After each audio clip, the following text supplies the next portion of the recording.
Good evening or good afternoon, depending on where you are. Welcome to the Sunday Pub, the 35th or 36th Sunday Pub, I think. In case you have no idea what this is, you've never been here before, it's a general hangout for bookish people. Anyone is welcome to join on screen. Anyone is welcome to join in the comments. If you want to join on screen, the link is posted every week on the Fireside Discord, which is linked in the description down below. Hello, Osa. Hello, Mattia.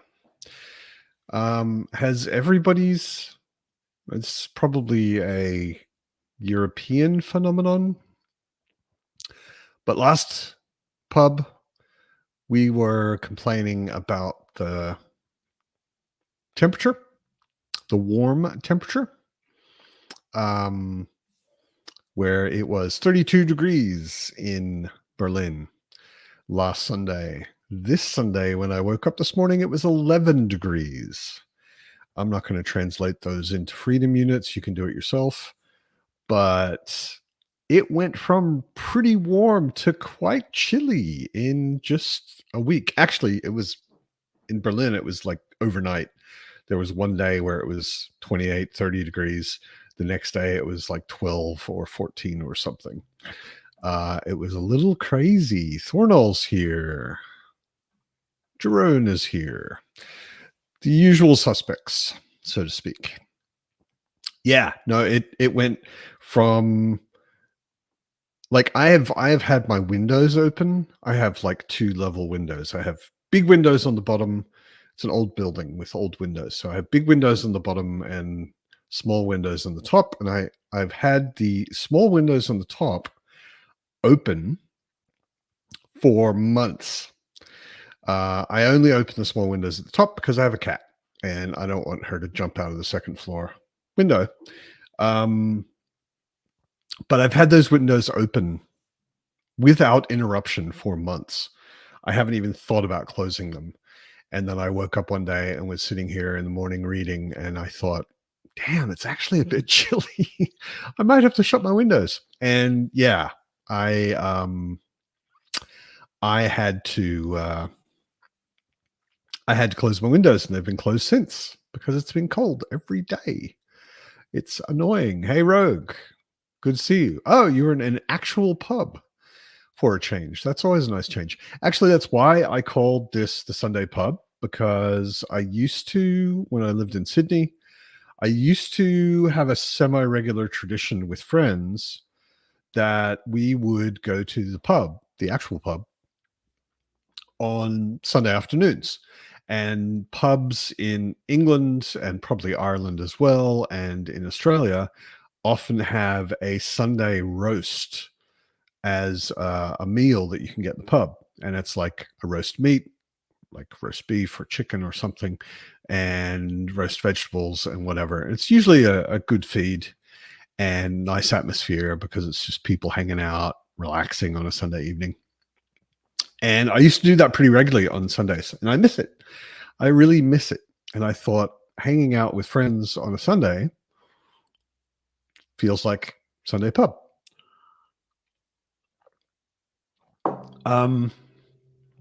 Also says it's much cooler now. Yeah. Yeah, it was the same today here. It was about 15 to 20 in the middle of the day, which is a bit too cool for me to have my windows open. But it was pretty damn cold in the morning, even though the sun was out. Jeroen up in the Netherlands is getting nice late summer. Hi, Aaron. Good to see you. Oh, look who else. It's good to see. Good morning, fellow fabulous people. Hello, Gary. Good to see you. Thank you. How's your week been? Cold. All of a sudden. I saw it. I just saw it on the Discord that it suddenly Yeah. was. Yeah. It's like this week autumn ambushed Europe. That's nice though. You can always sleep better when it's cool. Yeah, I don't know. As a as a person who loved living in Sydney, You I weirdo. I just like I like being able to walk around mostly naked with no I shoes have to on, admit, it with is my nice. windows open and feel the breeze and all of that. And I had to shut my windows this week for the first time in months. Yes. Yeah. We've literally just had the opposite happen this week in New Zealand, where I'm seriously considering starting to put away the winter blankets, which means I have to leave them on the bed because there'll be one more cold snap. But Yeah, this is definitely a northern hemisphere phenomenon, and I assume that America maybe hasn't had. I mean, it was literally like one day it was about 30, and the yeah. next day I woke up and it was 12 outside. Ooh, It was just yeah, like that's a from big one day shift. to the next, it was really an ambush. It was That annoying. is an ambush. Yeah, Far more gradual in New yeah. Zealand. Far more gradual. Mattia bought a new grill thinking he can use it at least till mid-October. It's your Brought it fault. home on You Tuesday, and on jinxed Wednesday it. the weather went cold. Yeah, You he jinxed it. was the one who posted the photo on Oh, the Discord snow. where it was snowing above his Oh, house, like up the hill. that's actually a beautiful Um, photo, by the way. it's beautiful, but I can do Yeah. without living in that. Just me personally. I know Yeah. some people like cold weather. I just don't really. Mm, I Yeah. do. I'd rather add layers to get warm than die of heat because you can't cool down. Yeah, that's true. So, Yeah. No great flooding. Yes. It could be worse. Always could be worse. And oh, you can hell count yes. on Jerome to remind you of what worse could be. Yeah, you wouldn't be calling him a doomsayer now, would you? Goodness me. Never. Never. Jerome's a buddy. No, everybody who Uh visits the pub is awesome. exactly. What's everybody reading? Actually, this week was really interesting for reading because you may Mhm. remember last week I was reading this, the third book in Yep, Memory, Sorrow, and Thorn. And then last week in the pub, I mentioned that I'm running a game soon, which is that's a right. Motley Space Crew. Yes. And Pete recommended Adrian Tchaikovsky's The Final Architecture trilogy. Oh, okay. And I started and finished already this first book Well and done. started the second book today. Yesterday. Oh, you look at the start Yesterday. you've made on Yeah. that. Well done. Yeah. And this one's I'm already sort of halfway through. At least I'm trying So through. it's good. It's really, really good. The second one is slower than the first Huh? one. The first one was a nonstop roller coaster of action and political intrigue and bizarre shit happening. And Yeah. yeah, great found family space opera. Yes, Oh, exactly. oh, awesome. Yeah, Absolutely awesome. it's really good. Yeah. When a rec works that well, that's awesome. It's He is very good for that. it's basically, in a lot of ways, it's Farscape the novel. Perfect. You know, Especially given what we were talking about last yeah, week. So yeah. it couldn't have been any better timed. And it has clam aliens and crab aliens Okay. and slug aliens and all sorts of bizarre aliens. Okay. Rogue is halfway through City of Dragons. How are you liking it, Rogue? People are often a bit mixed on Rainwild as a series. The City of Dragons is where it shifts up, though. Rainwilds. Yeah, It's where you actually start to get some of the lore, and you learn the most. This is where you learn the most about the Elderlings part of the realm of the Elderlings. So yeah. it's exciting. But where else? Oh wow, the spear is cutting through Aaron. Cool. Oh, Evie will be happy. Yeah, She's always happy when someone new she is reading. wrote earlier that she can't make it this week, but yeah, spear cuts through water. How are you finding it, Aaron?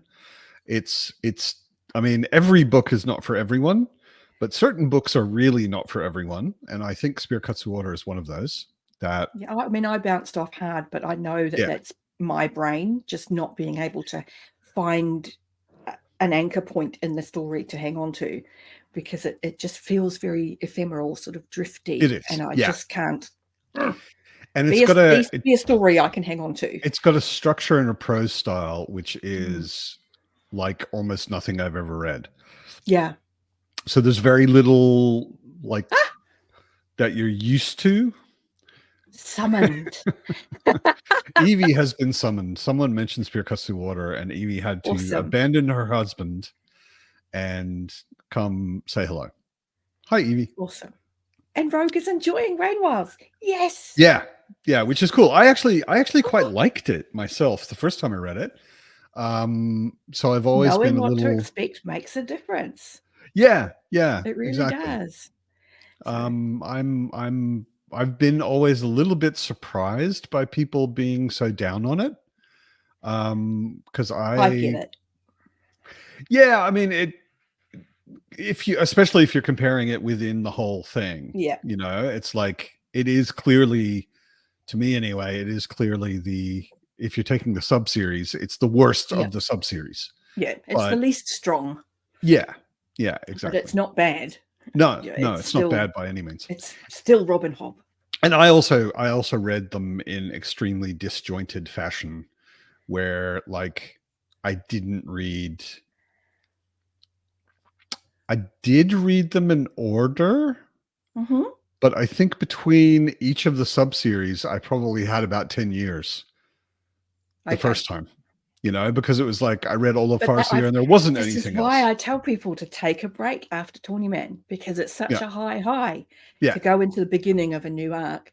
Yeah. And if people have read A Song of Ice and Fire, quite often that's the experience people get going into Feast for Crows after coming off Storm of Swords. Yeah. And I try and compare that and say, look, if you go into Feast for Crows knowing it's a beginning of new arcs, you're going to get new characters, it's going to start stuff from scratch, you have a different experience with it and you tend to enjoy it more because you know it's coming. And A Feast for Crows is also doing something that the books before it have never done. That's right. In that it's got certain characters and other characters it doesn't have at all. That's right. You know, which and is that shift odd. is jarring for readers who aren't expecting it, and so their enjoyment is less. And Rainwild just does the same thing. So it helps me if they've read A Song of Ice and Fire when I'm trying to explain why they need to take a bit of a break and just let that sit for a minute. Yeah. But yes, and Stonewielder is good. Cool. Okay. Also, I'm glad Stonewielder is good. I'm looking forward to the next in my ultimate reading order Malazan reread is Return of the Crimson Guard. And that's the other than Knight of Knives, which is quite small, it's the first one of Esselmont's that I will read. So I'm looking forward to it. Awesome. Oh yeah, Erin's talking about Spear. Yeah. Nice. Yeah, there's lots going on. It took me about that long. The first time I read it, about 20% was where I was like, okay, I kind of get this now. You know, I kind of get the voice and the weird structure, and I've put my mind in the right sort of frame to relax into the story and enjoy it. But it did take a little while because it's just different. It's like if you've never read Shakespeare before and you start reading Shakespeare, you have to click your head into Old English mode and start getting it. But once you're in the rhythm, you're like, no, I'm good. I'm in it. Yeah. Apparently you have to shout at me to read Winter Night. I thought Winter Night was a chick series. Oh, definitely not. I'm joking.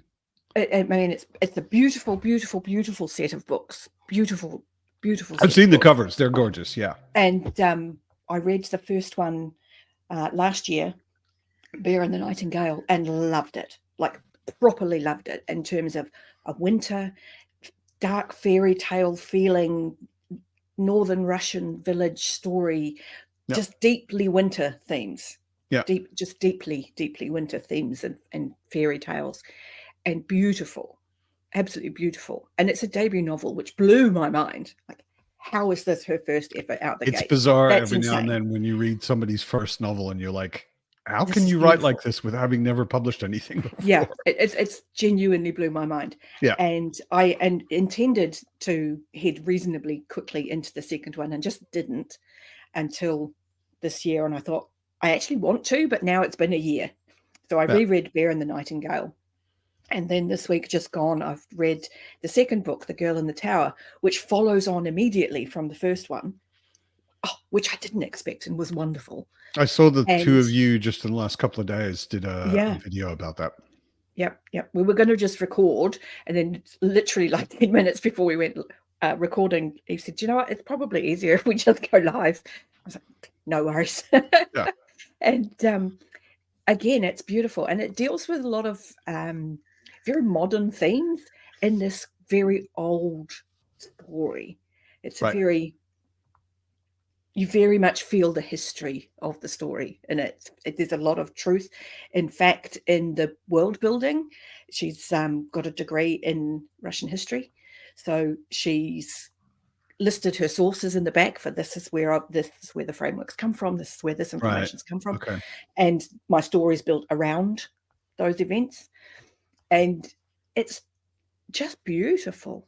I'm not as familiar with Russian fairy tales as I am with European, sort of UK Celtic style fairy tales, but Northern Russia has their own very rich history of fairy tales. And so while I'm not familiar with it, I'm aware of a lot of it, and I can see it in these books. I can see where she's drawing from, and I'm like, oh, this is just atmospheric. Like, if I was a seasonal reader, this would be a winter read.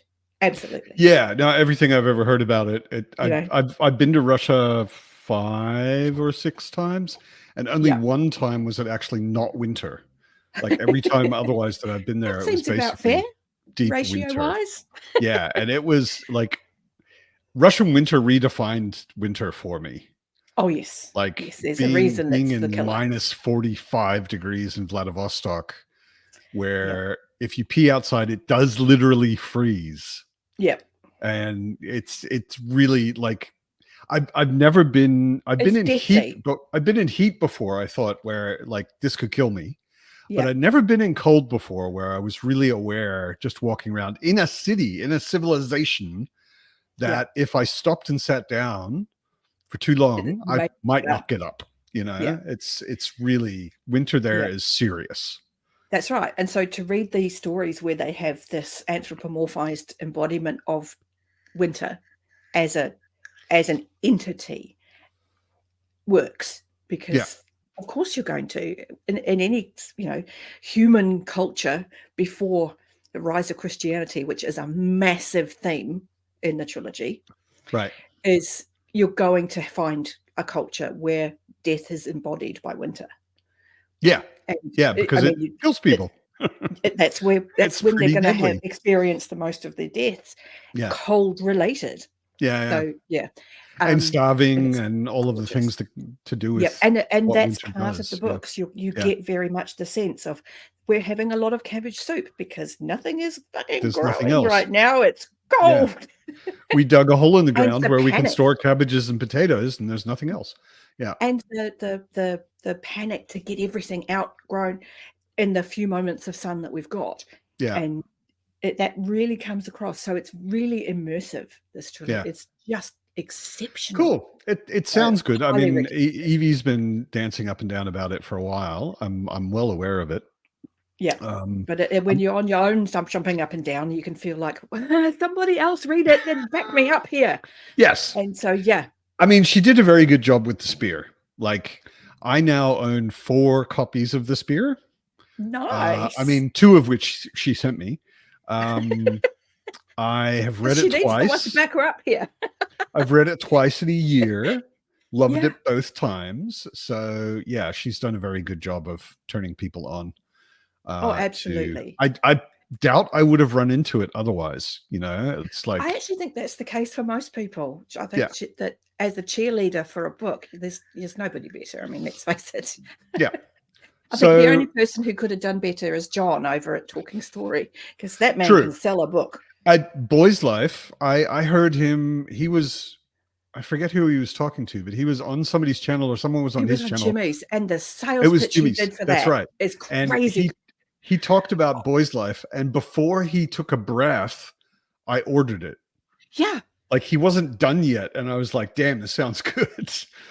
And he Right? was right. Like I read it, and I was like, "This is exactly That's what my you got kind of from it. book." I loved it. You know, Awesome. Rabin thinks he's the only one who likes Ringwalds. Have you You never can, heard of you me, can. Rabin? I was going to say you can disabuse him of that notion.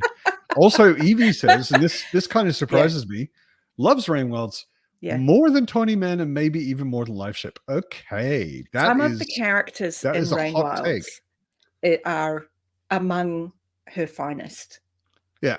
You know, they really, really are. And the leaps that it takes in terms of the storytelling in the grander world, particularly in the second half of the set, Yeah. makes me really, well, not angry, just cross that people won't give the series the time it deserves, because it deserves people's time. It's like, no, this is actually still a really good series. And I mean, Please read it.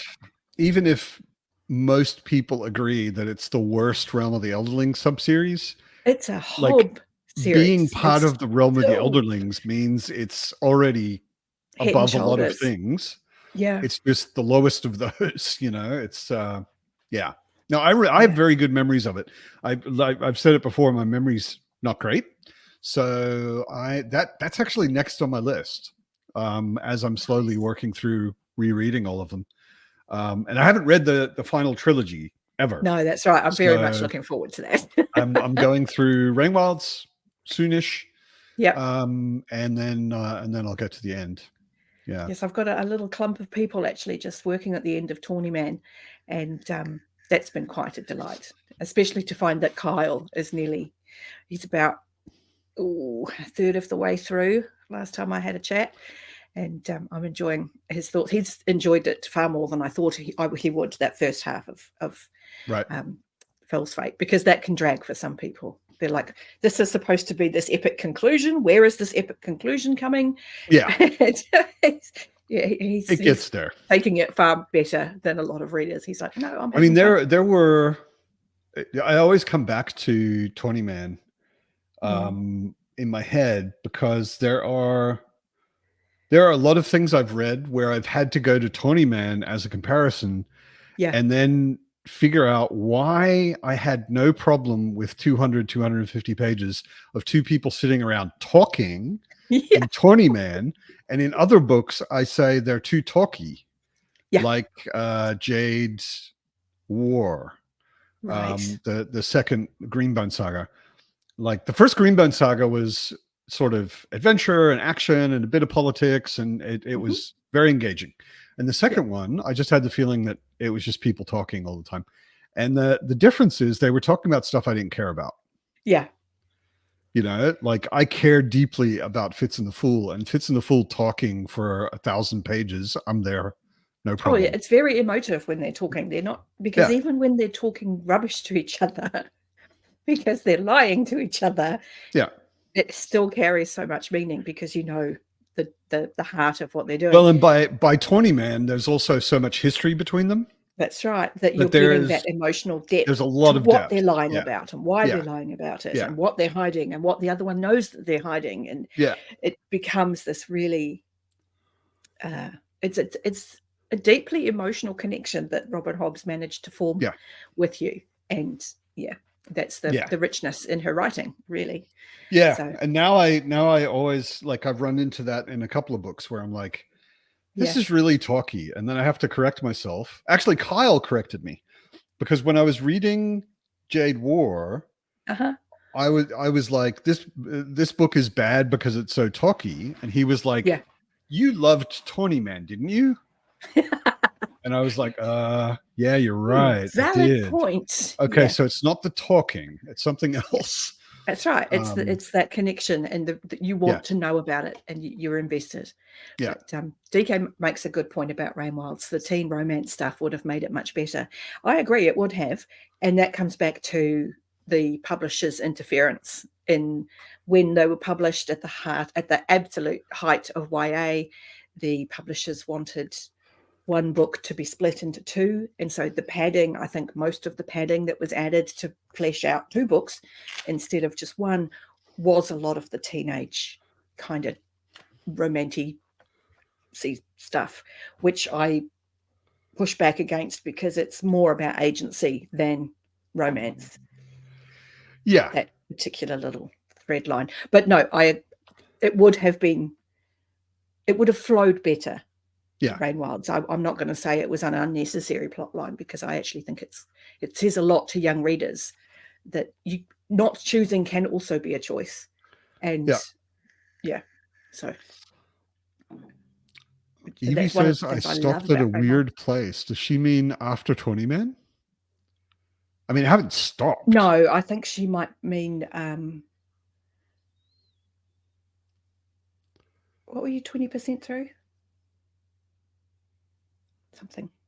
20% through? Oh no, that was somebody else. It's all right. I don't know. She was talking about something else, I guess. Yeah. We've lost. Anyway, Bye, she's Evie. spending time with Aaron. So yeah, which is good. As she should. Yeah. Yeah, I remember the teen romance stuff. I was actually thinking about this as I'm reading Memory, Sorrow and Thorn, because the main character of Memory, Sorrow and Thorn, Simon, is a teenager when it starts. He's like 15 or 14, I think. And there's a woman in it who is a princess who is also like 14, 15. And I guess it's sort of natural getting older. Like, I'm in my mid 50s now, and I'm reading about these two teenagers, and I'm just like, why are you so stupid? Like, oh my God, really? How can you possibly be so stupid? Yep. But Simon, I was talking to Jimmy recently, actually, and I was saying to him, Simon makes me think Fitz is smart. Yeah. Because which in itself is a statement. Yeah. No, he makes Fitz look smart, but Fitz is also, like, when the whole Fitz story really gets going, Fitz is older than Simon already. Yeah, he's just that little bit older, and yeah, it does make a difference. And exactly, DK. I mean, yes, it says a lot to young readers, but you're not a young reader. Neither were a lot of Hobb fans, which is why the shift is so jarring. Yeah. The publishers were pushing for this to work with a YA audience, and that's not who the audience is. And that publisher interference with Rain Wilds has a lot to do with why it's the least favorite of everybody. Right. Yeah, you should just let authors write. They really should, because especially really good authors. It was intended to be a duology, Rain Wilds. The first two books should have been one, and the second two books were supposed to be and one. It just looking at it, I'm looking at the whole series on my shelf. It's just behind my monitor, and all of Rain Wilds is as big as the first two books of Life Ships. Yeah. So it is basically a duology. If you just smoosh two of the books together here and there, the size is duology size for Hobb. Absolutely. Yeah. So, and again, because she wanted to, the publishers wanted to push her into a YA space. They wanted the books to be, more bite-sized for Hobb. Right. So yeah, the interference in the series really, really did a lot of harm to, the flow. Of the story, which bothers me. Kale is here. Kale is in Perth, LA. if I remember correctly. Las Vegas, rather, not LA. Yeah. He's in Paris right now, but he's actually from Perth. So yes, yeah, doing the OE as they were. But yes, there is a lot, and that's why I really push. Interesting Ringwald. It's weird because a lot of the Elderling stuff, because I read this so disjointedly over like 25 years, a lot of the Elderling stuff that you already get at the end of Farseer, the glimpses, I kept filling in a lot of blanks in my head from Ringwalds already, and expecting certain things like, where's this? Where's that? And why didn't that happen? And then I'm like, those are other books that I'm just mixing up. The Ringwalds informs a lot of what feels like weird empty space in earlier books. Yeah. because you're reading this stuff in earlier books going, this feels like it should mean something and it doesn't. Yeah. It's just because you don't have context yet. When Yeah. you read Rainwilds, suddenly you're like, oh, that's what that was. But it's weird that Ooh. she, like in Assassin's Quest, she introduces a whole bunch of interesting stuff, doesn't fill you in completely on any of it, and Nope. then leaves you hanging for 6 books. Yeah. It's basically Live Ship And doesn't you touch don't any of it. notice Tawny until Man you doesn't get to touch any of it. Rainwild. Yeah, and then you get to Rangwells, and then you're you like, go, oh yeah, there was oh, that yeah. stuff back there in Assassin's Quest. Yeah. And this is rather wonderful because with you not having read Fitz in the Fall, I love being able to say to you, you're going to get that again, where you're going to be like, I'm getting answers to things I didn't know I had questions about. Yeah. And that satisfaction as a reader to get that is just wonderful. It really is. Thornall. Let me tell you a little story, Thornall, because I'm really proud of it. Not proud of me, but proud of someone else. My stepmother is a really cool lady who has multiple degrees and is very smart and escaped from a horrible little redneck town in Florida to become this very educated, smart person. And she became a school teacher. And she was the first high school teacher in America to teach a science fiction only literature class in high school. But this was back in we love her. This was like late 70s, early 80s, maybe something like that. Nice. So I don't think fantasy is too far away. No. And I know of schools where they've taught Lord of the Rings, for example. Yeah. Because it is kind of a seminal piece of literature, even whether you're a fantasy fan or not. And it's like huge as far as cultural reference goes, especially now with the films and all that. An Australian state made a fantasy novel part of the curriculum, Flames by Robbie Arnott. I've never I do heard see of it beginning now that there's been enough, what's the word I'm looking for? Theme-driven, highly successful fantasy work by becoming a lot more mainstream writers. It's becoming accessible to the people who set curricula, who can then go, okay, the theme work we want our students to be exploring are present in these books. So yes, we can include them, because, anyone who's, I say I'm a high school dropout. What the hell do I know? But the point of the classes is we're teaching them how to recognize these themes. We're teaching them how to look for these expressions of, public intercommunication. And they have to be present in all of the books that a teacher might offer. So here's the list you can offer. Now the fantasy works are more readily available. You've got far higher awareness of fantasy as a world, as a genre, as a thing. It's acceptable. And you say, need basically all you really need is some teachers, preferably multiple, who are fantasy fans themselves and will fight for it. Because the thing that Thornall asked, who allowed her to teach sci-fi, she had to fight for a few years for it. She had to make a case. She had to design a curriculum, present it to the school board, argue why science fiction was a valid thing, why it should be taught to children, which books and what they cover and all of that. And she had to do it over and over again and just keep hammering at it until somebody said, actually, maybe you're right. And it ended up that way. Yeah. And the whole nerd culture that used to be a thing where it was niche and you were weird is big enough now in terms of pop culture, where being into these previously alternate factions of literature is now perfectly common. Yeah. So, and it's also, I just imagine, like, I'm not a school teacher, but my stepmother was, and my aunt was, and I can only imagine how easy it would be to get kids who generally maybe don't want to read that much to read something. If you said to them, have you seen Game of Thrones? Yeah. I'm going to teach you the novels that was based on. Exactly. Or whatever. That first novel, okay, it's huge. But do you know what? So are some of the Russian classics that people are expected to read in senior high school. Yeah, It's totally.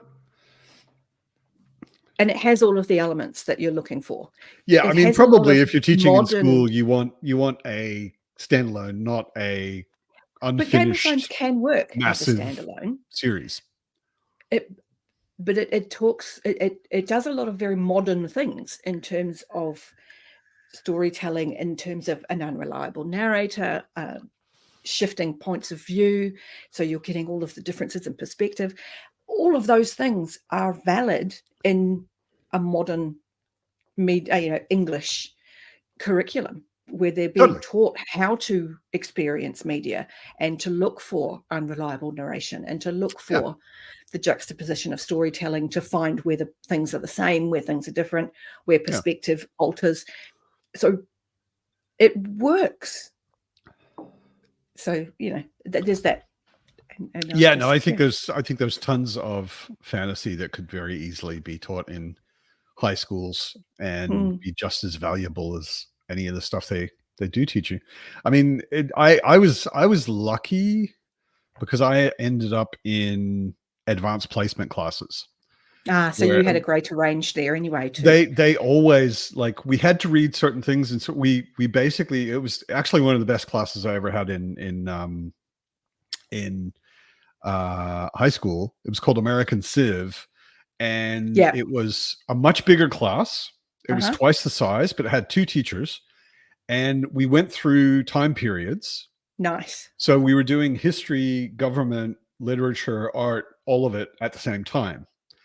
So Right. we'd go into a certain period, and they'd say, okay, in this period, the really big books are these. You have to choose Yeah. one of them, but we would have like 4 or 5 we could choose from. So there were Nice. books that I definitely didn't want to read. I always knew what I didn't want to read because I thought, wow, that sounds boring.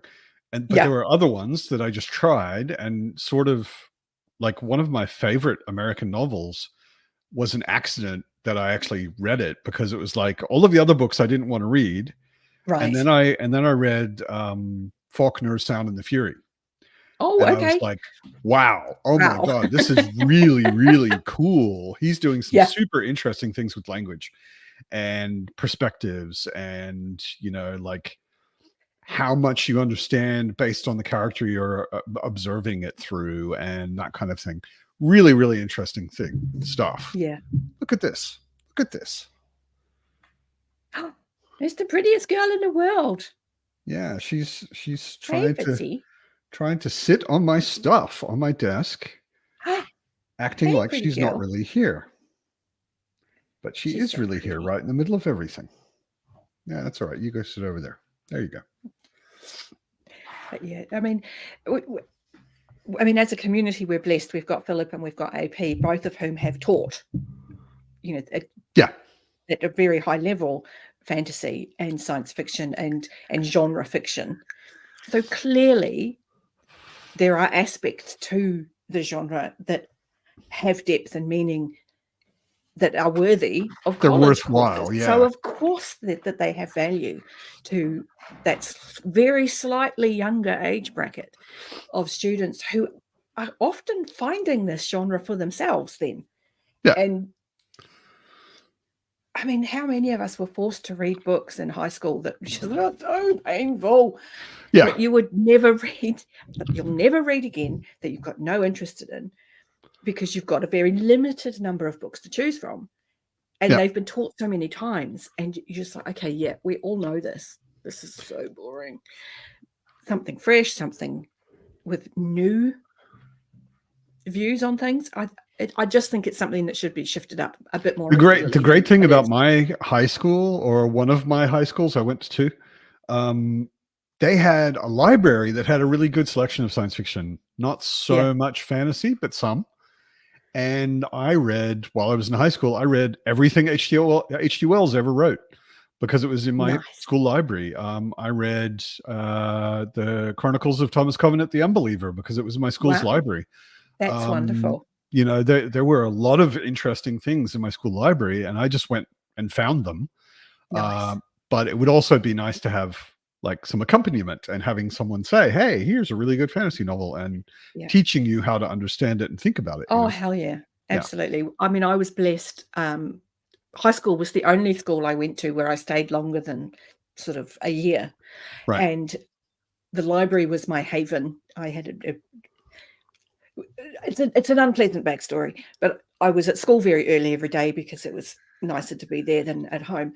And I became a school librarian. And the woman who was running the library, there was 2 or 3 of us who would volunteer in the library. And she was like, I'm going to fuel these girls. As soon as she knew we liked certain stories, she would, in the next budget, make sure there was more like that. Yeah. So by the time I'd been in high school, maybe 3-4 years, the fantasy section of the school library had grown exponentially. Cool. Because we were her audience. And so we discovered all sorts of authors. That was my first foray into very traditional fantasy. Because she had us reading the Bulgariad at 12.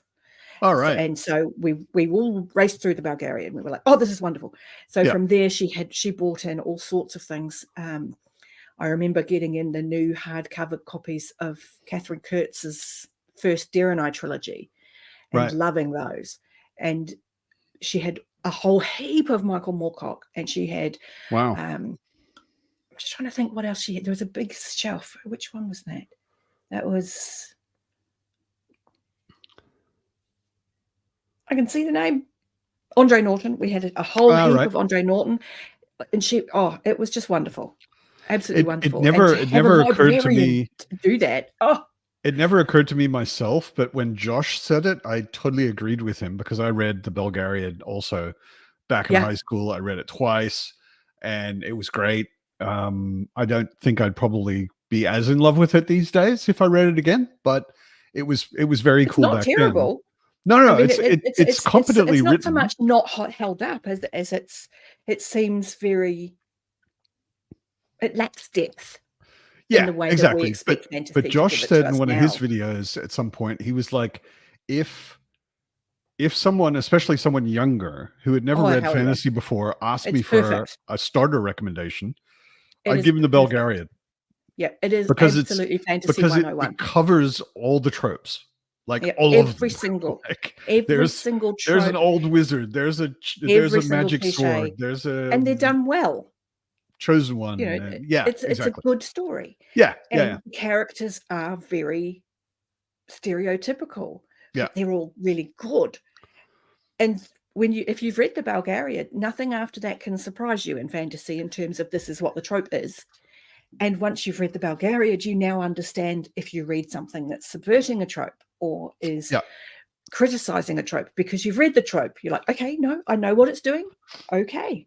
Yeah. There isn't really a better series for a beginner fantasy reader. I actually forgot that we have a school teacher in the chat. A regular pubber also is a school teacher. And she says science fiction is easier to incorporate. Her students are mostly jocks, and they're not impressed by fantasy. And Thornall rightly replies, jocks are not impressed by Conan? I reckon. That's true. Like, that's our version of a jock. I mean, he axed a judge just because he was talking too much. Yeah.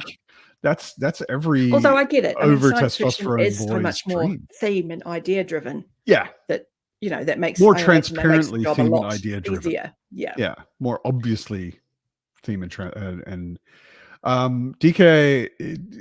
I can only assume.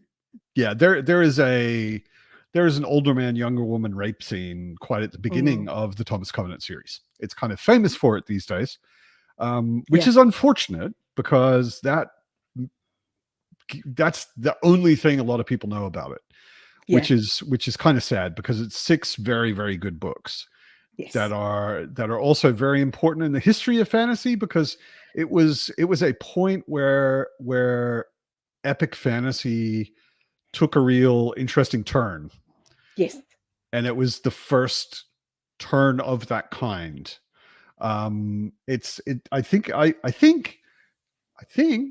it's the first unlikable protagonist in epic fantasy. Yeah, because it was unheard of to have, Yeah.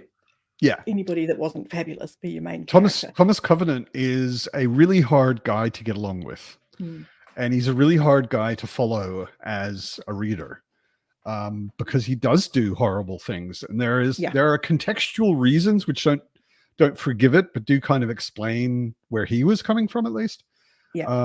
The main one And it being that is a he shame, though, doesn't one think the scene. fantasy world is real. Like he doesn't think he's doing bad things to people because he doesn't believe that the people are real. Right, Right? He thinks that the whole thing is just like a dream he's having in a hospital or something. right. And he still does horrible things. Which makes him an awful person, because Yeah, yeah, yeah. Which is how it works. actually, like, that's his arc. Yeah, Like, that's his arc through those 6 books. Is almost all of it is getting over being the person who has done that at the beginning. good. You know. Yeah, that makes sense to me. Yeah. Some of them might like Conan. I think you should try Conan. I mean, if they're all jocks, I could imagine them Is really PKE. enjoying Conan. Well, and I mean, they're fairly short too. I mean, it's not like it's going to Yeah. be a difficulty to get them to You read can a read couple of Conan, stories. one Conan story in a weekend, easy. I mean, maybe not Absolutely. if you're a high school jock, but Yeah, and I like Terry saying too, I enjoyed some other series by David Eddings besides the Bulgarian. The thing I found really funny was the Malorian is just the Bulgarian all over again, which yeah, he references in the story. So like, yeah, at some point he's gone, okay, I acknowledge this is all very samey, so I'm going to give you a reason why it's all very samey. I liked the Elenium, I think it's the one with the diamond throne, with the ruby throne, and I quite liked that one. The Tamuli, I liked that one, but it did become a little bit samey for me. And really, the only thing I've continued to reread after I sort of hit my mid-20s was the prequels that he wrote with his wife, with Polgara and Belgarath. I loved those two, and I still have them somewhere. okay, Because it just gave you a deeper look at these characters that in the Bulgarian were just the tropes and just fulfilled that role in the series. yeah, So by the time he got to writing Polgara and writing the Bulgarian, you actually Bulgarath, you get characters. You actually get them as people, right, and I enjoyed those. I did yeah. enjoy those. I didn't read anything by him except the Bulgarian, but I read it a couple of times back in the day. Yeah. This is also interesting. Thornall is in Romania. We are, at least in science fiction and fantasy, we are very lucky to live in the English Oh, speaking world. absolutely. I have walked into, like, one of the best fantasy sci-fi bookstores I've ever been to is here in Berlin, and Yeah. it's 50-50. Their front room is German, their back room is English, and it's a lot better now. And German is a much more obviously common, spoken by lots of people, language than Romanian or lots of other languages. But still, I walk into the German, and I can read German. I don't want to, but I can. And I walk into the German section of their bookstore, which is in the front, and I walk around and look, and I'm like, there's a lot of stuff that I think should be here that isn't. Yes. Maybe just because it wasn't successful enough to bother getting translated or something. I don't know. Or maybe the concepts that the German publishing industry has about what people in Germany want to read, or I don't know what. But yeah, we can read the vast majority of English of science fiction and fantasy in the language it was written. I'd like to see a lot more translations from outside English into English. Oh, definitely. That's coming. It's starting to grow a bit more, I think. I think the what's the word I'm looking for? The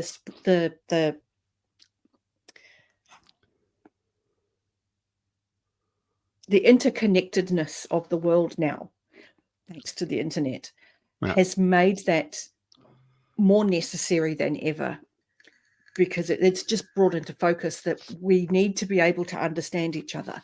So the concept of translation and translation apps and translation programs are so much more available now that it's becoming more accessible. So, Donald says, thanks to the Lord of the Rings movies, it brought it into people's, worlds. Yeah.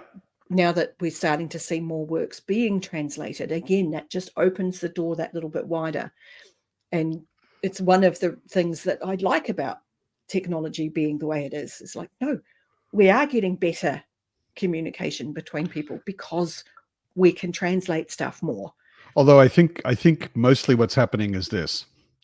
Thornall read the Drist books and learned English. Yes.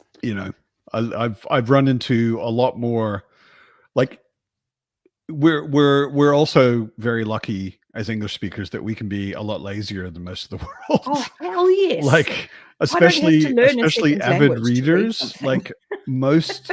I know a lot of people who read science fiction and fantasy are not native English speakers, and all of them, they speak really good English because they have to if they want to read the stuff they love, because it's only available. That's a level of dedication I don't have to put into my hobby. And yes, the only translated fantasy that I'm aware of also that's been translated to English is The Witcher, and apparently really badly. Which does explain my getting about a chapter into the novel and going, oh, this possibly needs a better translation. I DNF'd it at about 20%, 25%. I was just bored. I mean, but I knew at that point it was a translated work, and I was like, okay, I'm going to guess that this reads better in Polish. And, I've since heard that yes, that's the case. I liked the short stories a lot. I loved and short stories. I didn't like the novels. Like the novel I tried, I was like, I don't know.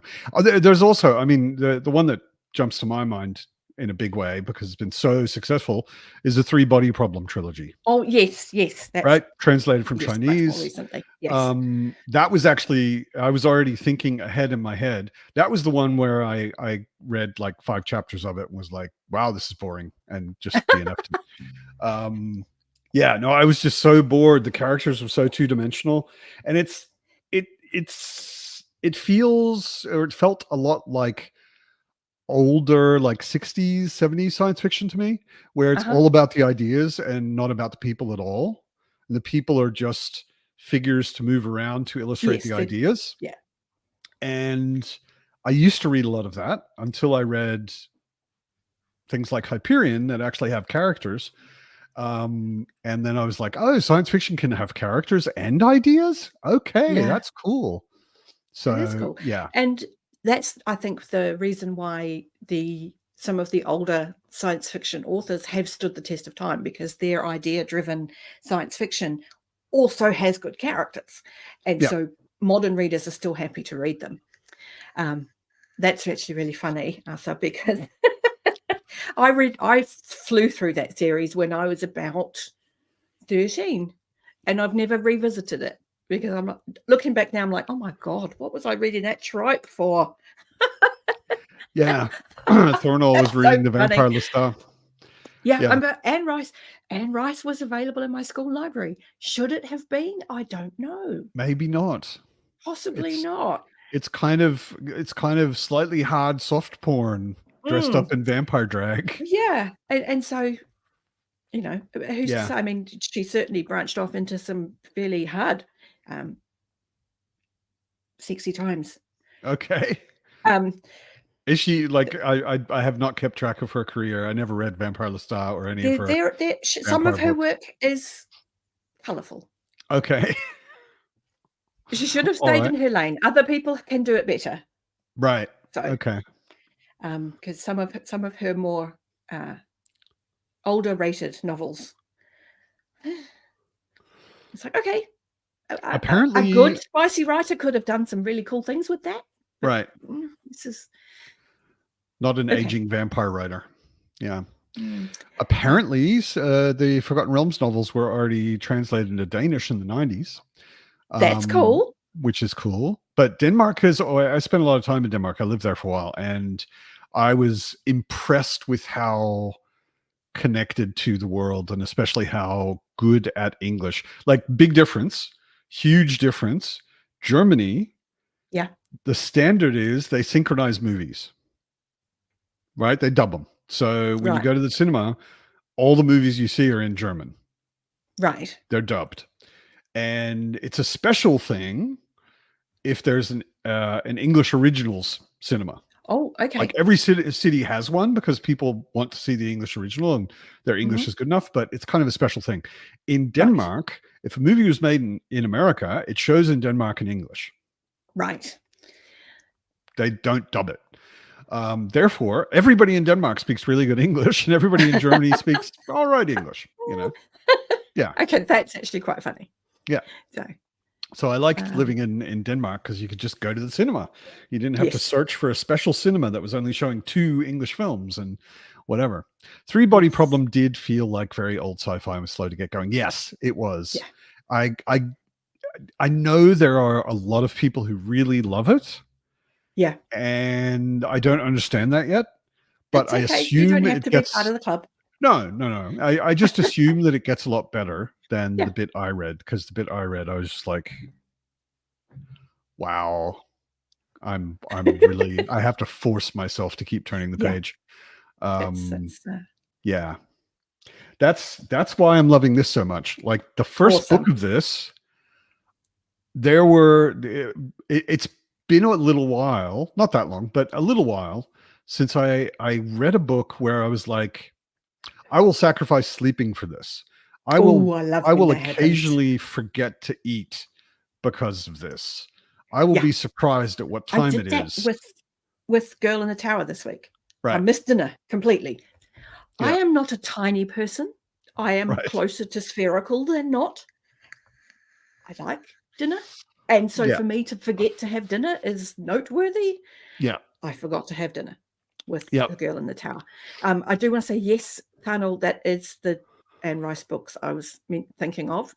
And also the Clan of the Cave Bear, the same thing. I read the first, I think, 2 or 3 when I was 13, and I've never revisited. Yeah. There's clearly a point at which kids' brains go, oh, I want to read about that. And then I want to be you go, depressed. oh, no. Yeah. But, I forgot to say hi to Fox and yes. Colton.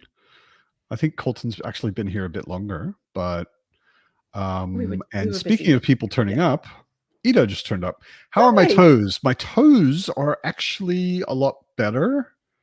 This is good. A couple days ago, that flare up has gone, or the annoying, no, it's not gone. The annoying thing about gout is if you sit still and don't do anything, yeah, everything feels normal, right? Yeah. So you sit still and don't do anything for a number of days, and then you think, I'll go for a walk. And I went for a walk where I was intending to go buy some stuff and then go to lunch and then come back. And by the time I got to where I was buying stuff, I was like, fuck this. I might even get a I'm taxi going home. Yeah, I didn't get a taxi. I walked back, but Well done. yeah, I just yeah, you don't realize how bad it is until you try and act normal. Yeah. But I can tell my toes are getting better. My knee is still worse, but it's also getting better. Okay. But yeah, no, it's just taking a while to fade. Sometimes it goes like, it's really bad one day, next day it's kind of bad, next day it's pretty much gone. And right now Okay. it's taking It's quite taking a its while to time. sort of fade. Yeah. That's no good. That's no good at all. Yeah. But,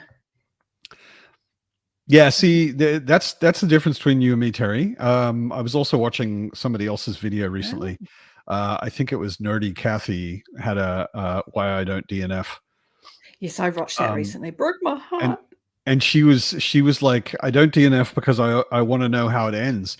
And I'm like, I DNF because DNF Assassin's Apprentice. Yeah. I DNF because I don't care how it ends. Like, if I get to the point where I'm reading a book and I already know I don't actually care how it ends, that's a good sign for me that I should stop. Oh yeah. If why would I keep pushing on if I just don't care? And it doesn't happen I that do often. that with TV shows. But if I don't care, I'm not going to keep watching. Yeah. Yeah, no, I know the pattern with TV. Like the first Yeah. episode is sometimes bad, and then it gets better. So I'll watch like 3 episodes. If that at that point I don't care, I will not continue watching. Yeah, Yeah. absolutely. Exactly.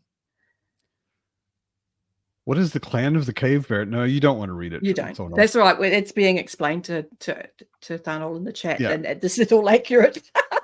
Yeah. This is what I remember from Clan of the Cave Bear. Hi, Mac. Hey, Mac, how's Mac it just going? arrived. Memories of Ice going on for Colton. That's exciting. Oh yeah, yeah. Memories of Ice is one of those books. I lost a lot of sleep while I was reading Memories of Ice. I had a really hard time stopping while I was reading Memories of Ice. It really is the best thing to say about a book, isn't it? I can't put it Yeah. down. I literally can't stop. I actually have a trick for it, where which is kind of torturing myself. But if I'm having that problem with a book, I will stop in the middle of a chapter.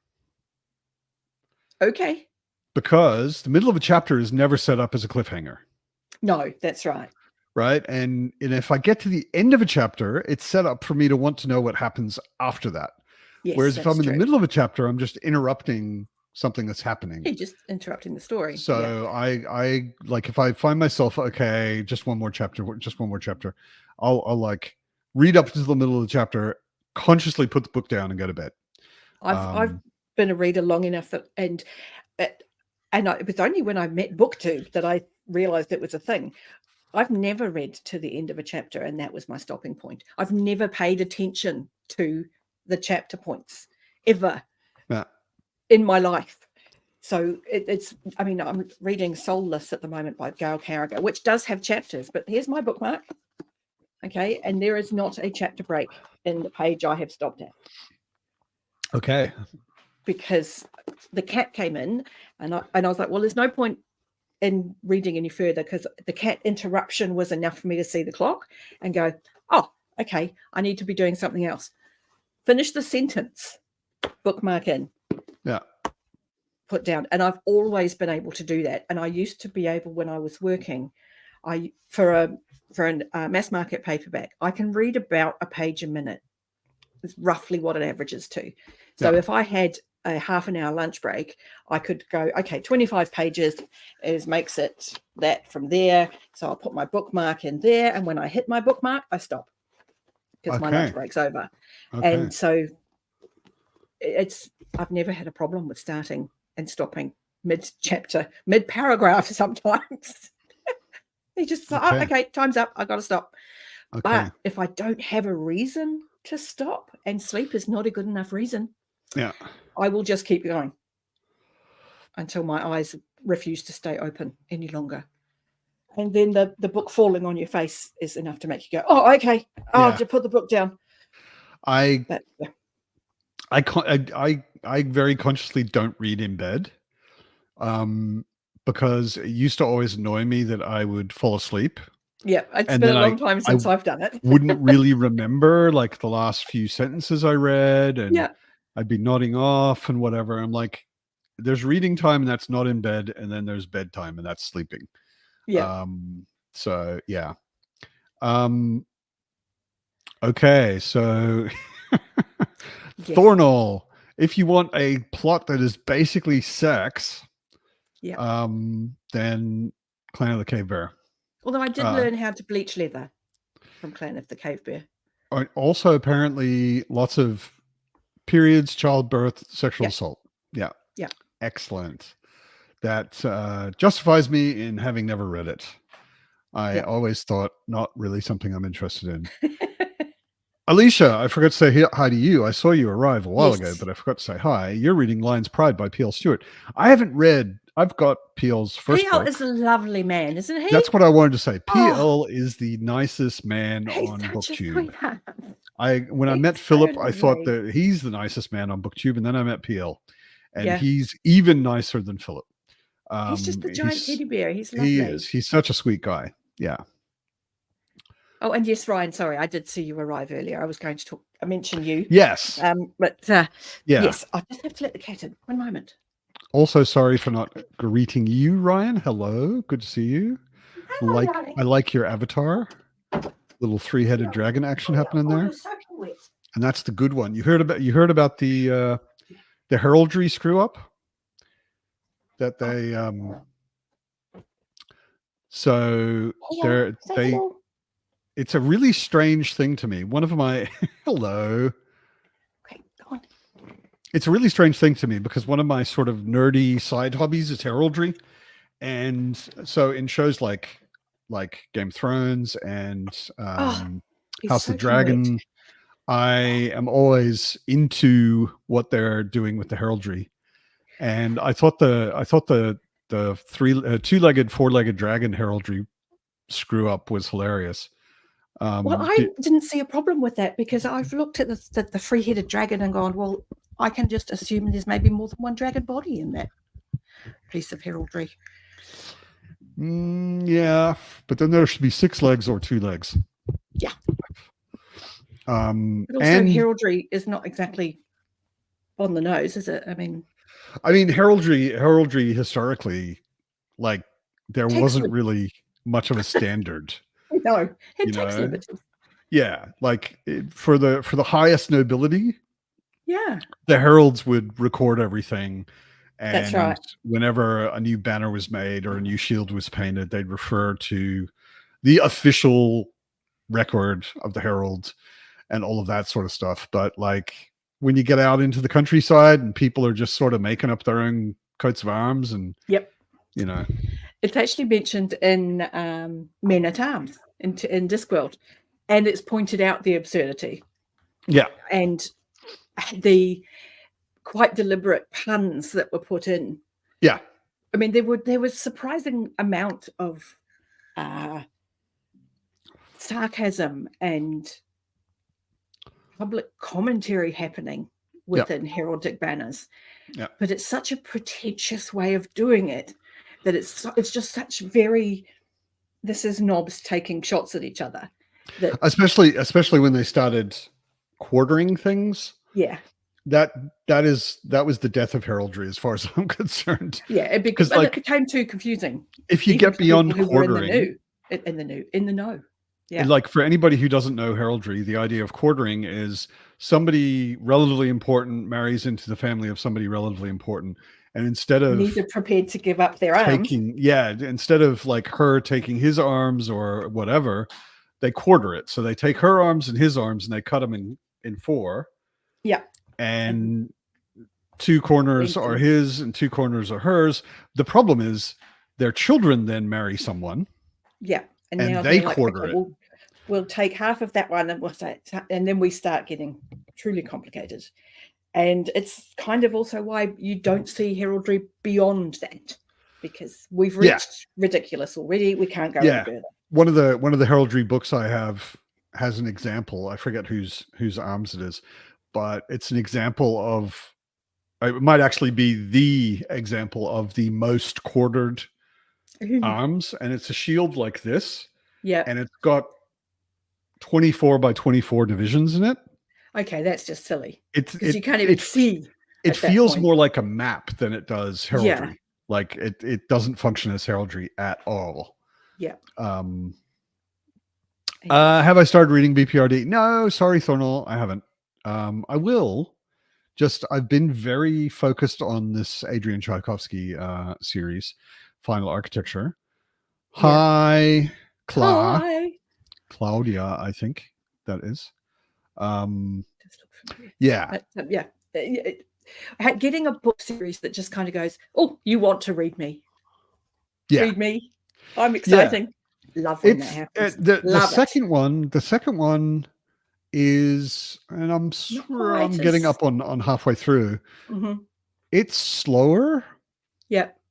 And these are also, like, for anyone who's interested in reading them, these are extremely deceptively sized, right? The typesetting is super generous. These books are 600 pages in this format. Right. If they were in normal size typography, they'd be more like 400. Ooh, like it's really It's really generous type size. It's really generous spacing, leading, like the vertical space between Yeah. lines. The margins are relatively big. They obviously wanted these to feel chunkier than they actually are. Yeah. They were like, we Um, want this to look impressive on a shelf. yeah. And yeah, So which is so funny. they read actually pretty fast. You know, I wasn't too surprised by finishing the first one, which is called Shards of Earth, in pretty, what was it, like 3 days or something. Yeah, see, Jerome, this is actually kind of where I'm at. Not that I haven't read Hellboy in Hell, but I am kind of in the middle of a reread now that I've got all of the library editions.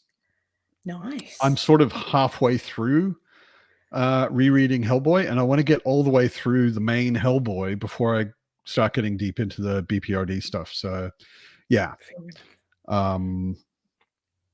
Yeah, Ryan, exactly. It's pretty common. Yeah. I think it's interesting. I was watching a couple of interviews with Tchaikovsky over the last few days. Pete did an interview with him a while ago. Kyle just recently had him this and week. Ken Liu, That which was was a very really cool. good conversation. They're both such smart guys and interesting. And they were very interesting generous thinkers. with their thought process and Yeah. how they were. Yeah. Because I thought Kyle actually asked some really good questions. Yeah. Hey, Darko, how's it going?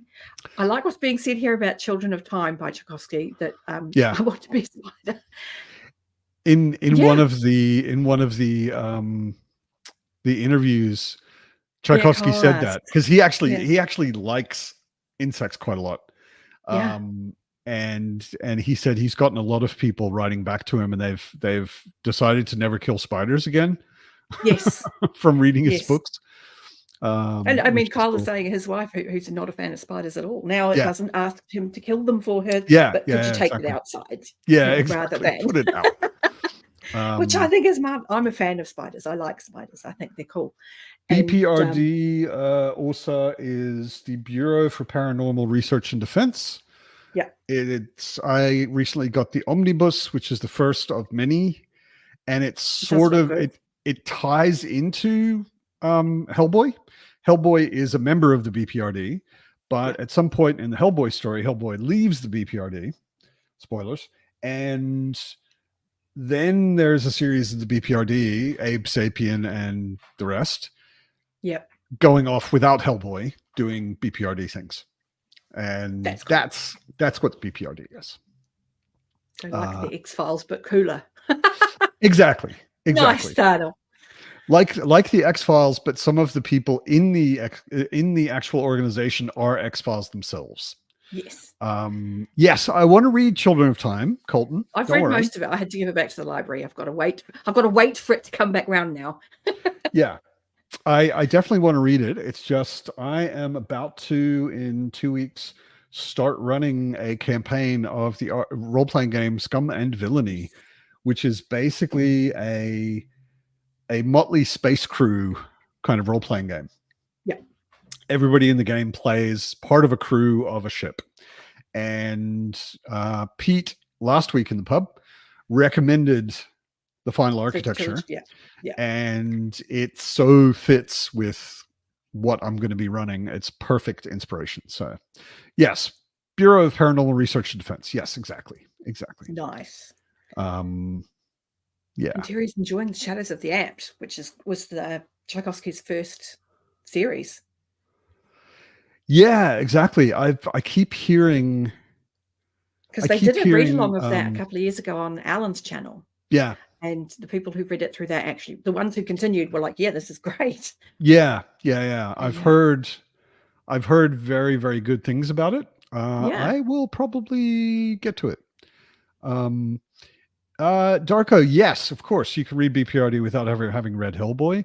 There's going to be references and connections to the Hellboy story, and you may not understand those, but I think you could pick it up. But what I recommend instead is picking up the 3-book or the 3 omnibus box set, which Colton recently bought, of Hellboy, and reading Hellboy first. Because Hellboy is awesome and BPRD is part of Hellboy. Like, it's the organization he grows up Yeah, in, that's the he spin-off. works in, Yeah. and BPRD, the comics are a spin-off of Hellboy after Hellboy leaves. So I think it's definitely worth reading Hellboy first. And Lobster Johnson. Lobster Johnson is such a weird. He's basically Batman, but he's got a big lobster claw on his chest, and he's kind of like a 40s superhero. So he carries a pistol, and he's got like aviator goggles and Uh-huh. and stuff like that. But and he talks like a ridiculous kind of 40s comic book superhero. Yeah, Funny. Oh, and just very odd. the arachnids are not insects. No, they're not. But the Shadows of the Apt is insects rather than just arachnids. So he gets known as the insect guy because Yeah. yeah. In general, I would call him the alien guy, because he does alien perspectives better than anybody I've read except CJ Cherry. CJ Cherry does alien perspectives really, really good. Yeah. And has like an insanely long series called Foreigner, which Vero, who is not here today, but usually is here, often is here, she's read, I think, all of Foreigner, and it's like a ridiculous number of books, like 18 books or something now, and she's still writing them. And Foreigner is like, starts at least with a human character who is sent as essentially the ambassador of humanity to an alien planet with its own civilization and whatever, and it's all about like them getting to know humans, us getting to know them. Okay. And she does it really, really well. And there's also the Channer trilogy. Pride of Channer is the first one. That's and it's basically like sentient bipedal cats in space, and they meet a human. And it's actually pretty cool. But they're pretty old. They don't get a whole lot of attention anymore. It does make me think that the two guys who wrote Red Dwarf were a fan because of the character cat. But anyway.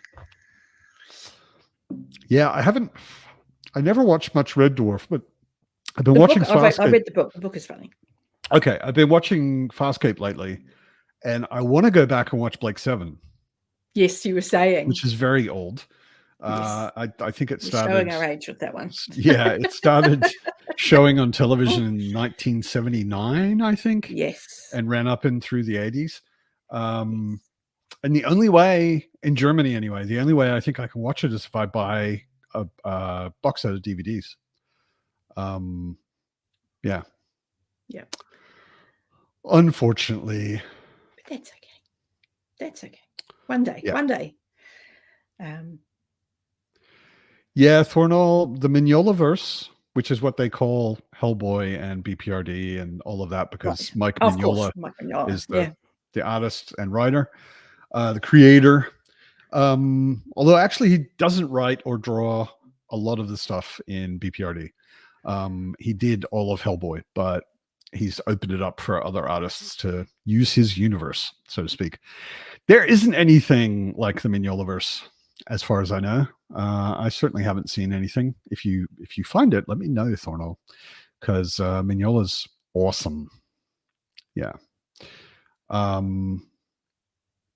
Children of Time seems to be the thing that a lot of people. He said too in that interview that was the thing he's known really for. Well. Yeah. And I have to say, I was surprised when he said that Guns of the Dawn really hasn't found its audience, because it's so good.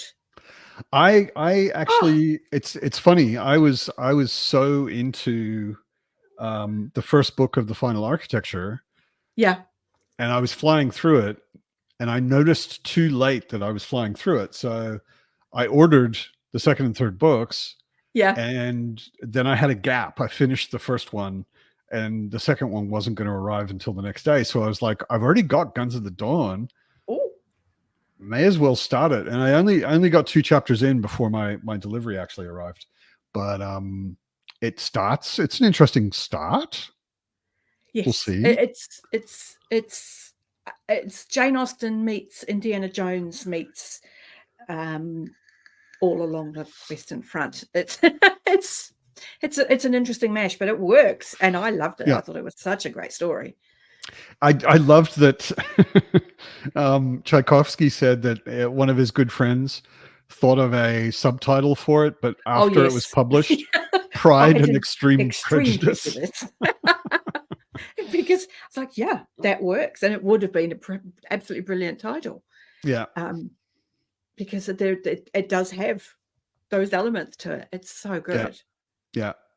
It starts off in a pretty interesting way. I'm waiting to see where the magic comes in, because so far it feels It's like a Jane very Austen magic novel. light. Yeah. It's very Yeah, I magic expected light, that. and it's a surprisingly fast read, Right. and that I was really into the story, and then I was like, oh, hang on, they're wrapping up. Wait a minute, I It's wasn't ready to finish yet. in this edition, at least, I will say they've also padded it out with typography. Yeah. Like I'm just, as a designer, I'm super aware of these things. They have very I generous have it on my lettering Kindle, and so really yeah. big typography, and the margins and everything are quite generous as well. Yeah. And so it's also a sort of 600, 700 page book that wouldn't be if it was typeset like a normal book, Yeah.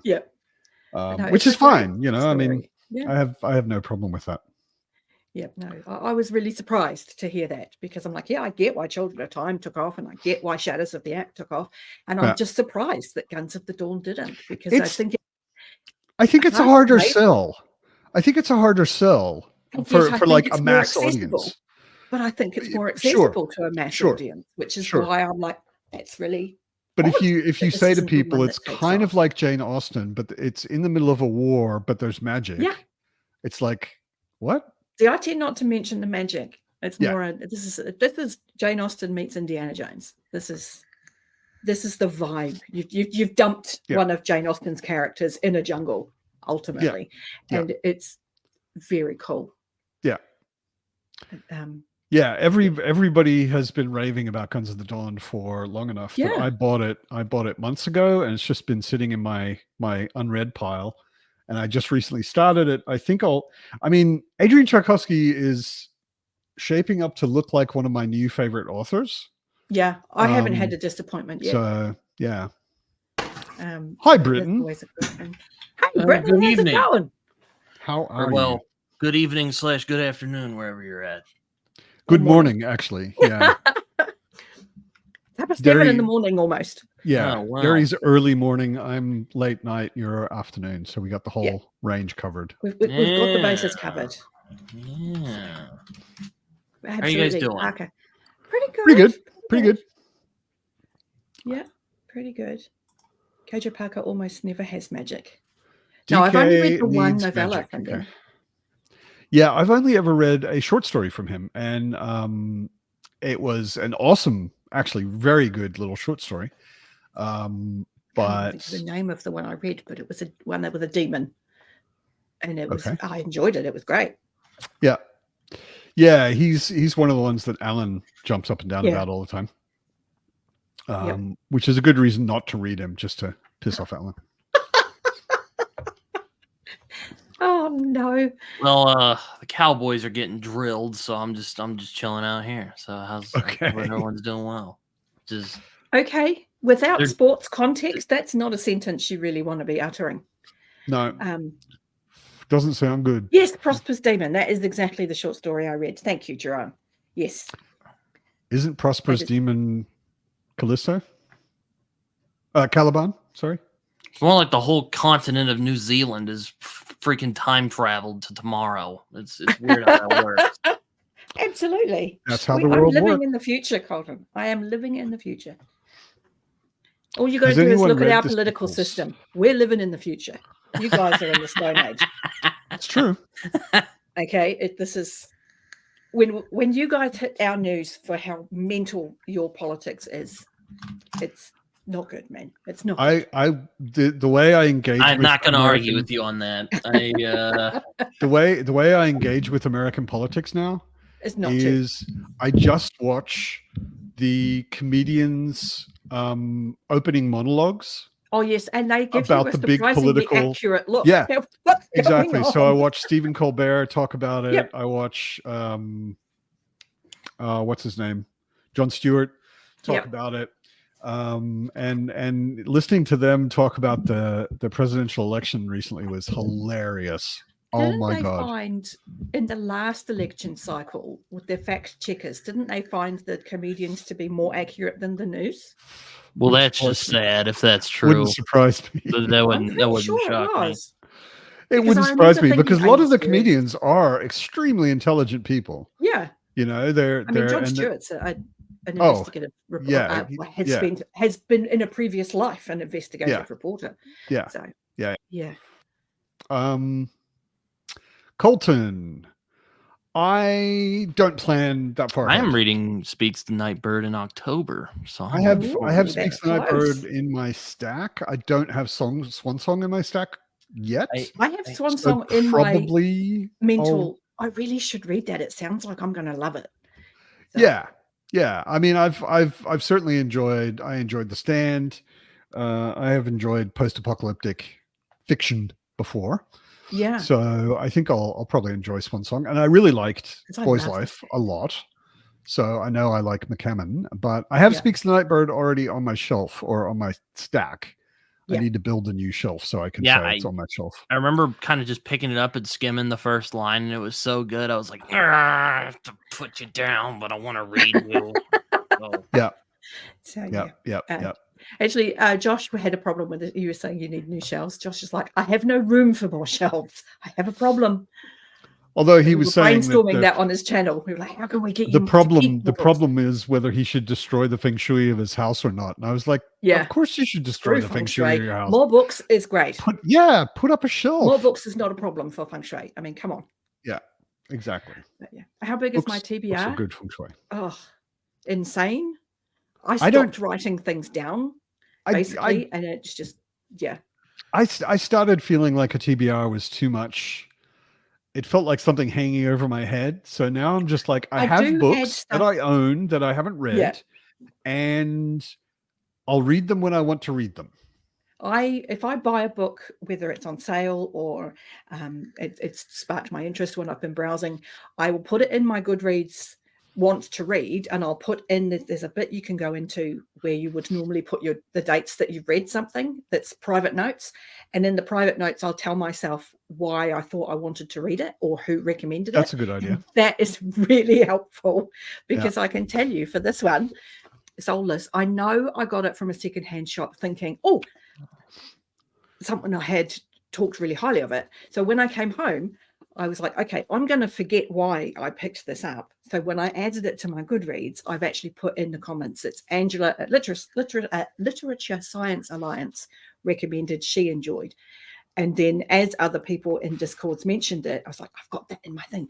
So I would go into Goodreads and say, so-and-so also says it's good. So-and-so also says it's good. So by the time I got around to reading it, I'm like, who was it that said this was good? I went into my Goodreads and I was like, oh, it was Angela initially. Oh, and Sal really likes it. And Tori wants to read it too. So excellent. So I had to send out literally I'm reading it now. When I started Memory, Sorrow, and Thorn, I forget exactly what I read before that, but I finished a book and then I was like, I don't currently have anything in my head that is burning like as my next read. And I just went and stood in front of each of my shelves for 5 minutes, just looking. Yeah. And then I was standing in front of the shelf where Memory, Sorrow, and Thorn was. And I was like, oh, there's a read along in January, but actually it's kind of calling to me now. So I think I might just start it. So absolutely. but then I was halfway through or whatever, quarter way through the third book. And it was feeling a little bit slow. And Pete recommended That's right. Final Architecture by and you're off and running and I again. was like, that actually sounds perfect for right now. Yeah. Especially because of the game I'm running. Oh, of course. So about Soulless. I am having so much fun. This is a magic period romance full of tropes, mixed vampires and werewolves. And I was laughing on page 2. there's a vampire with a lisp on page 5. I'm like, okay, I'm here. This is hilarious. I'm having a good time. So it sounds like Buffy the novel brain or fluff. something. Oh, it's lighter. It's brain fluff. It's total brain fluff. I'm having a blast. And there's an organization in it called the Parasol Protectorate. That hasn't been formed yet, and I think at this point, because I'm only 100 pages in, the very first thing she does is kill a vampire with her parasol. Okay, so it's not a reference to the Umbrella Academy. No, it's not. Okay. There is an organization in here called the Bureau of Unnatural. Or is it? I have to find it because it made me laugh. It was quite early on. The Bureau of, it'll come to me. I'll find it later. But it's already mocking itself in terms of tropes, and I love that. I'm here for that. Look at this very patient girl. Oh, she's such a good girl. She's sitting on the corner of my desk, just staring at me. Hello. Waiting for her food. She doesn't get fed for another half an hour. So she's just being impatient. There's my bossy. You started to say something, Britton. Oh, I was going to say, well, I finished the Detective's Tale from Hyperion, which I have to say is probably my least favorite of the story so far. My God, the noir-isms were painful. And I say that as a huge fan of the noir genre. Yeah. I mean, that's one of the things I like so much about that novel, not specifically the noirisms of that story, but she said like 3 times in the matter of like couple pages how hot the robot was. I'm like, Jesus Christ, this is like someone's idea of what noir is. This is absolutely terrible.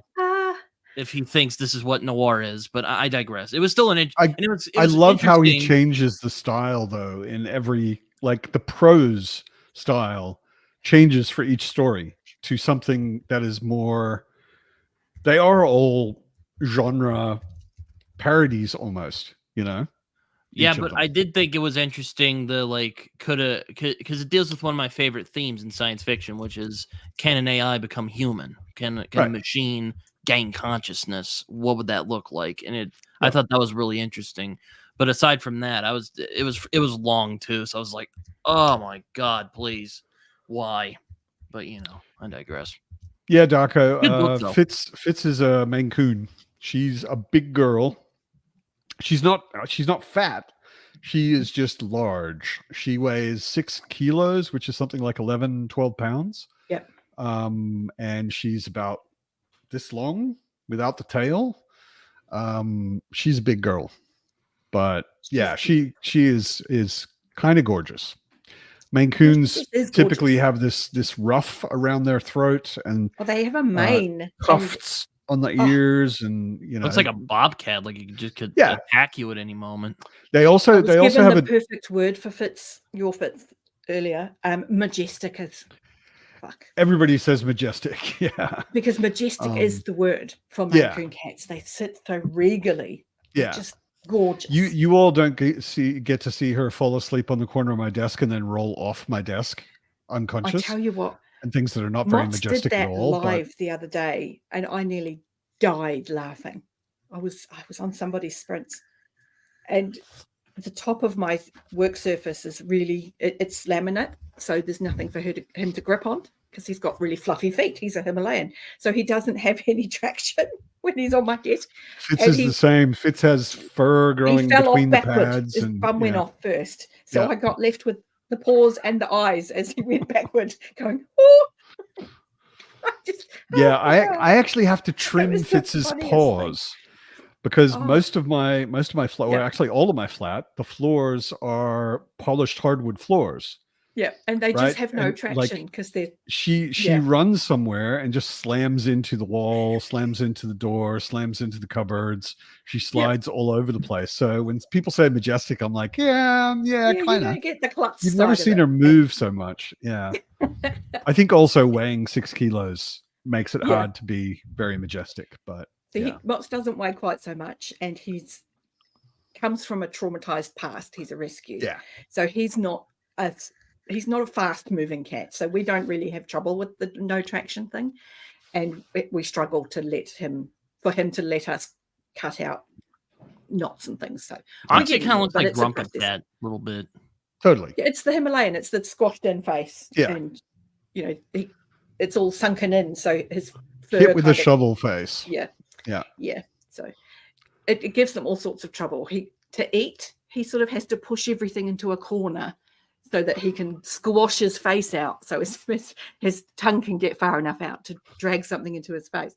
So you end up with really, really deep, very high-sided feeding bowls for them, just so they can eat. Yeah. It's so funny. I just noticed a behavior that surprised me that I hadn't seen before. Fitz has 2 feeding places because for lunch she gets dry food out of a machine. Yes. It just automatically drops a bunch of food in a bowl, and then she has her normal feeding bowl for mornings and evenings. Yeah. And I happen to be usually when the machine goes, I'm not there. I'm somewhere else in the flat, or I'm out, or whatever. But I happen to be in the kitchen when the machine dropped food, and she loses her shit when she hears the machine. Food arrives. Like she'll be on the other end of the flat sleeping, and she'll wake up and fall all over herself to run into the kitchen, slide, bounce off the cupboard, slide, bounce off the wall, into the kitchen. So I'm already there, and she goes in there and she puts her paw in. Yeah. Takes one out. Takes one piece of food. Yep. Puts it on the floor, picks it up with her mouth, carries it over to her normal food bowl. Oh, okay. Drops it in her normal food bowl, and then eats it. Yeah. That's so cute. It was already in your mouth. Why did you carry it over there? What are you doing? And then she comes back to the machine, dips her paw in, pulls one piece out. It's on the floor. She picks it up with her mouth, carries it over to her food bowl. Okay, that is unusual. What are you doing? That's the dumbest thing I've ever seen. That's really cute. Yeah. Because he's got such a squashed in face. Extra biscuits get caught in his whiskers. And then when he goes to his water bowl, they fall into his water. And then he doesn't want to drink it because it's dirty. It's dirty water now. So and I'm like, you did it, you fool. Yeah. If we're talking about animals, I'll tell you the last couple of days of how I woke up. So on Friday, it's about 8 a.m, and I'm sleeping. My dog suddenly rushes into my bedroom and just starts howling. What Sadly, kind of dog? It's a Schnauzer. Oh. And I'm like, puppy, what the hell? And she gets on my bed, and I have to like pet her to calm her down. And I'm like, oh, okay, just go back to sleep. Well, today, I should say today, my cat comes in and is meowing very, very, very sadly. And I'm like, oh boy, okay, you can come in here. And she likes to sleep with me, so it's okay. So I'm like, all right, get over here, go back to sleep. My dog comes in again and starts howling again. And I'm like, what the heck? I'm like, stop it. I'm trying to sleep here. Yeah, I tried going back to sleep for like 30 minutes and then it just wouldn't, it wouldn't take. No, it doesn't. It doesn't. Because animals are like, no, we need you to do the thing. You're the one with thumbs. You have opposable thumbs. Yeah. This is the job for thumbs, and which is a sentence I got from Dungeon Crawler Carl and is now stuck in my brain. This is a job for thumbs. And yeah, the animals know. They're like, I actually need the assistance of a human for this. And they're not going to let it go until you help them with whatever the problem is. Yeah, she comes and claws me in the morning. We play a kick the cat off the bed game. She'll just claw me lightly. If she can find anything exposed sticking out from under the covers, she'll just claw it. It's effective. Yeah, it works. It wakes me up. It's an effective motivational tool. Yeah. Okay. I don't have that with Mott's because of my mental health struggles. Mott's is one of the biggest, most effective ways to help me because I have to get out of bed to look after him. He's not even my cat, but I'm a cat person. So if the cat is going, it's breakfast time and I want breakfast, it gives me a reason to get out of bed. And yes, Rogue, her dragons are, and you meet them really properly in the Rain Wilds. The whole And they idea are of like her giant cats. of her dragons is, what if house cats could kill you easily?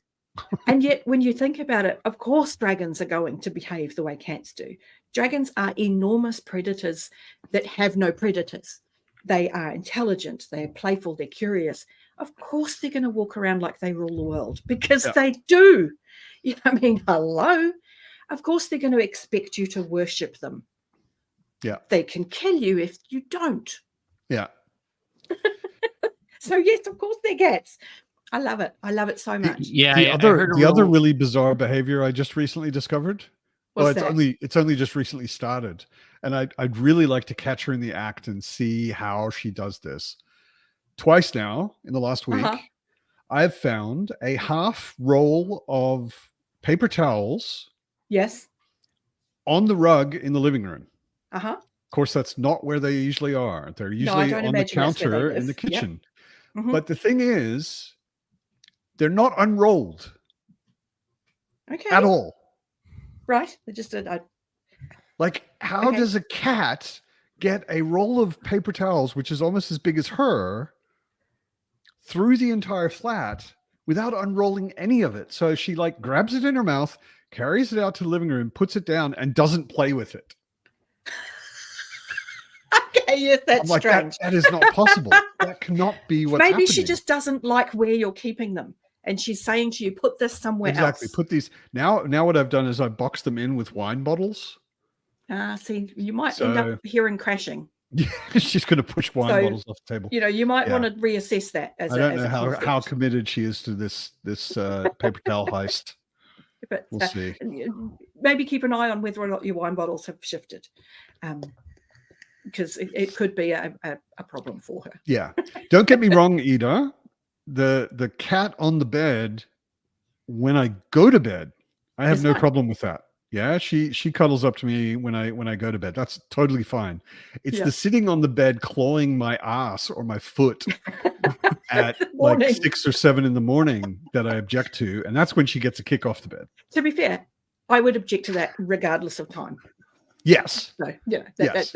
That's just when it that's happens. purely coincidental. It pretty much only happens in Yeah. the morning. In the evening, well, actually, she started doing it in the evening when she's bored. But strangely, it's so weird, like the different That's kind of cute. relationships she has to time. So in the morning, she will always get on the bed, Yes. sit right next to me, go, "Meow," Feed and then me. claw my ass. Mhm. In the evening, if anything is sticking out from under my covers, she will sit on the floor and reach up Oh. onto the bed and claw my hand or my foot or whatever's sticking out. And then run away when I yell at her. Yeah, like, I'm not ready to go to bed yet. Yeah, exactly. I'm bored. What are you doing? Yeah. Yeah. Mott's tells me when to go. Again, this is the mental health thing, and having cats is the best thing for it. Mott's will come and get me when he's ready to go to bed. And he will sit next to my computer just here, and he'll just sit there and look at me. And then you're just like, what? And then he kind of goes, "Brr." I'm like, oh, okay, it's at bedtime. So I turn off the big light and I turn on the lamp so that he knows, okay, I'm thinking about going to bed. And then if I get caught up in something, he'll come back and he'll sit in front of the computer and look at me. I'm like, oh, okay, it's bedtime. And I have to go to bed, which is doing me a world of good. That because I have is to go to actually, bed. I mean, I have to go like to sleep. Fitz has adjusted to the fact that I go to bed anywhere between 10 p.m. and 3 a.m., depending. She's just sort of adjusted to it. So when I start turning off lights, she goes to the bedroom door. Oh, She knows that means, oh, this is the shutdown. okay, we're going to bed. But the she doesn't routine. try and make me. As long as I feed her by 10 p.m., she's Fair enough. okay. Yeah. And Mott's only does it Yeah. if he's inside. If he's outside, he's out of luck and I'll be up till whatever hour. But then the family will get up in the morning, let the cat in, and the first thing the cat does is come and wake me up by scratching at the door. So Yeah, I finally recorded my favorite fantasy things of all time. Oh, did you? On I put it up on Friday. I was kind of nervous that people would hear the cat pawing at my door because we declawed her, so she has a little paws and she went off to Just- the door. Just let cats be in the video. Your videos will do better. Yeah. Yeah, That's always no, the rule. Let the I cat be on screen. I couldn't. I was already in the zone, so I couldn't like get No, up and that's like get and open the door to let her in. But you know, The last videos I made, I mean, it's been a while, but the last videos I made, I was putting Fitz consciously in all of the videos, and a lot of Yes. people, I was getting more comments about Fitz than I was about the content of the video. So Yes, but like- it's engagement then, and then you're It's like- you're feeding Exactly. the algorithm. exactly. it's like Liam when he grows out his beard. He'll make like a video and he like shaves his beard off, and then people are like, "Oh my god, the beard's What gone." happened to the beard? Yeah. Yeah, it's a thing. Yeah. This is true, Thornall. Yeah. I'm getting to an age where I don't actually have to worry about falling down like my grandparents did. No, but being tripped. But I can see that period of my life coming soon, right? Mm. It's not that far away. And Fitz getting excited about food, sprinting into the kitchen when I am walking towards her food bowl and her 6K going right going at between 6 my kilos. legs. Boom. It'll Yeah. knock you over and like a I bowling ball. fell over in such a way that I was like, I could have ended up in the hospital and killed you, Fitz. Yeah. It's something that I am questionable here. A bit kind will of resist generally the strongly request here. against. Yeah, they won't do it in Germany. Yeah, either. I didn't They strongly really want resist it my. here. I didn't really. I personally didn't want them to do it, but my parents were like, "No, we don't want her clawing everything." So I was like, shit." See, it's not a choice between clawing and not clawing. It's a choice between being a lazy human and being a less lazy human. Yeah, and Because training. you can 'Cause they can be train your cat and you can clip their claws, right? And I clip Fitz's front claws, so she still has claws, but she can't put real gouges. She can't do in damage. things. Yeah. Yeah. It's not what it wasn't. It wasn't my. I mean, it wasn't hey, our I mean, proudest it's moment. your parents' admittedly. call, and that's the call they've made. But Yeah. I mean, it's not your problem or not your no, decision. it's not. No, and so I'm not I think judging. Tharnall 'Cause asked it me a can be question.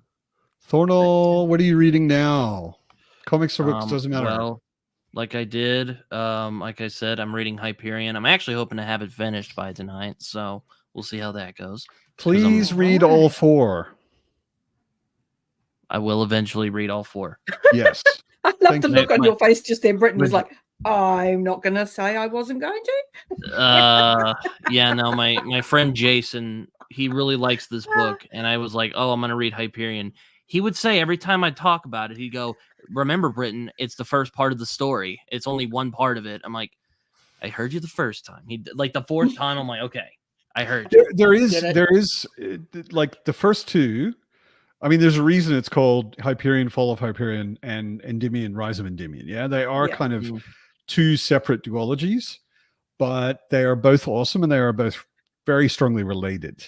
And a Yeah. lot of people like to tell you that you don't need to read the last 2. And I think those are mostly people who haven't read the last 2 because all 4 of them are pretty damn good. So I am strongly also recommend still- both. I'm also still trudging through Moonwitch Spider King, so that's always Trudging through, are you struggling? fun. Well, I mean, it's not a bad book. It's just it's dense, you know. It's kind of like the Effort. last one. They're not easy reads. Right. I am also hoping to get to Return of Adan That's after how I I end finish up with these Hyperion. kind of things. And you read I'm something hoping to get to before that takes October, long. and I start the Goon. I'm hoping to get to Luther Strode. So Ooh, yeah, there you go. very cool. Darko didn't like Hyperion, man. I just I like haven't tried it. So. just hovering on that kick button. Why Didn't you like Hyperion, Darko? What didn't you like? I did, Colton. I did finish The City in the City. Well, my reread anyway. Yeah, I did. It's a good book. What is the Goon? Well, correctly it is asked. a comic series that is one of those kind of big cult series like Hellboy. It's about a guy in the 30s who beats up monsters, and he has this little sidekick guy. Never I heard haven't. of it. You've never heard of the Goon? Oh man. Never heard of it. But I've heard it be compared to Hellboy. Compared to Hellboy, huh? Let me get out my copy actually. It's, Excuse me. Darko says some of the individual stories in Hyperion bored him to tears. Okay, now that I see that, I have a visual memory of it. I've seen it in a comic shop somewhere. Yeah, I thought Thornall would be excited. You say something's like Hellboy. Yeah. I mean, the art style is obviously extremely different from Hellboy. Yeah, I mean, I've skimmed through this. The style is kind of Jack Kirby-esque, just kind of. I was going to say it looks very Kirby. If you're not familiar, Jack Kirby, the great comic book artist, he basically created Marvel alongside Stan Lee and Steve Ditko. Invented most of the superheroes that people know. Pretty much. From Marvel, yeah. Also, his series Hillbilly is fantastic. I've only read the... Oh, shit. Mess with that later. And he had a much more, like, if you're comparing Mignola... Which literally is Kirby, Southern Gothic Hellboy, and the art is phenomenal in Hillbilly. Jack Kirby had a very detailed style. Like, Mignola can do, like, one color and 80% black. You know, and everything with Mignola is about solid black shadow and that kind of stuff. But Mignola's interesting. A lot of people compare him to Kirby. I actually compare him more to Ditko. He has a similar kind of. He has a very the character models are very similar. They're very thin and kind of spindly a little bit. I would say he's abstracted everything much more than Ditko or Kirby. Yeah, I would agree with that. Like a lot of his drawings of Hellboy couldn't anatomically exist because they wouldn't be able to stand up. You know, like tiny little legs and tiny little neck and huge head and huge arm and, you know. I'm glad that you also got the Inkle. I am hoping to get to the Inkle because I love Mobius a lot. I'm a big fan. That is one of his masterpieces, I would say. The Inkle is classic. And I like Jodorowsky. He's just wonderfully batshit insane. Yeah. Like, have you ever seen Jodorowsky's Dune? That film is crazy. Yeah. It's great. It's just... I would say Thornall also... I think we've talked about it before. I don't know if it's been specifically recommended to you. Get Preacher. Get Saga. Oh, definitely get Saga. Hellraiser is pretty good. Sandman, if you can get all of them, really good. Sandman just like redefined. I was just literally going to use that word. Yeah. Redefined. Yeah. Like when I was reading Sandman, like when it came out in the early 90s, I was just like, wow, this guy's doing things people don't do with comics, especially considering that he was given existing characters to work with. Of course, what he did with the existing characters has nothing to do with the characters. Their existing plot lines. Yeah. You know, and it surprises people when you actually say to them, look, it's part of DC. Okay, Thornall has read Preacher, Saga, Sandman, Lucifer. Hellraiser is also definitely worth it. Nice. Get the I've heard get the Innis run because it's really the definitive one apparently. Yeah, there are particular. I mean, they're probably pretty expensive, but there are particular sort of hardbound Hellraisers. I think there are 3 of them, and that's covers the main story at least. Yeah. You know. They're very good. Mattia, I was originally, before Derry and I were having such an interesting conversation for so long, I was planning on sprinting. Now I am no longer planning on sprinting because it's almost 10 here and I am planning on signing off soon. It's my fault. I can't. Both of these gentlemen know I do not stop talking. If I'm offered any kind of space in a conversation, I will fill it. I've been in enough. I mean, get her started on Discworld and I've been in Robin enough. Hobb. She'll start going. I've been in enough live conversations with you, AP, Raf. I have gotten much better at interrupting people than I used to be. Good. And if I didn't think we were having a very interesting conversation, I would have and said, "Hey, let's do a sprint." Yes. But we were having an interesting conversation that I was enjoying. So, you know, it was rewatching my conversation with you, Britton, and I was like, I seriously need to give people a sign that they can just hold up to say, "Shut up," because I was like, oh my Lord, oh, I'm terrible. I'll just start bless you. going, Derry, Yes, seriously, you're Derry, doing it again. Derry. Yeah. No, I thought it was terrible. fun. I mean, I thought like I'm gonna be like I'm gonna prod her about Discworld. I'm gonna get her to sell me on Discworld and Robin Hobb. And then Then we an just hour started, later, and then we started talking about like comics and Christopher Reeve. I'm like, this Yeah. is great. I love this. it's not often I can't follow a conversational tangent somewhere. So, Especially if it's nerdy stuff. yeah, I mean, Yeah. so you end up in all sorts of strange places conversationally. This is a comic or rather manga that I haven't read that a lot of Jimmy people read have Berserk. recommended to me. Yeah, It's Berserk. very good. I think recently on our comics channel on the Fireside Discord, Colton was saying Berserk is amazing and that I should definitely read it. And then somebody else mentioned Vagabond, and he was like, "No, you don't need to read that." I don't really know much about either of them. I know that Berserk was one of the first manga that Jimmy's read, and I know that he really enjoyed it. Yeah. It's not something that I've ever been really into, but I've watched a lot of booktubers go, "This is fantastic. This is marvelous." Tori, massive fan of a lot of manga. All She's the probably trigger a really good place warnings to... for Berserk. Let me just say, it's really messed up. Oh my god! Yeah, no, awful. I've heard that. Sarah from Sarah Reads, who hasn't posted anything for a million years, she's big on manga as well. Yeah, I'm really mixed on manga. There are. Yeah, I'm more in the Yankee comics. There's a lot of manga I like Lone Wolf and Cub. I was reading back in the 90s already, and I reread a lot of it recently. And I love those because they're very traditional, sort of realistic samurai stories. But the over-the-top emotional expression, the really weird humor that is in a lot of manga, it just... I don't know why everyone looks like they're 12 years old to 20. It's weird. It's weird. It's Japanese, right? It's cultural reference that I just don't have and that I just don't get or enjoy a lot of the time.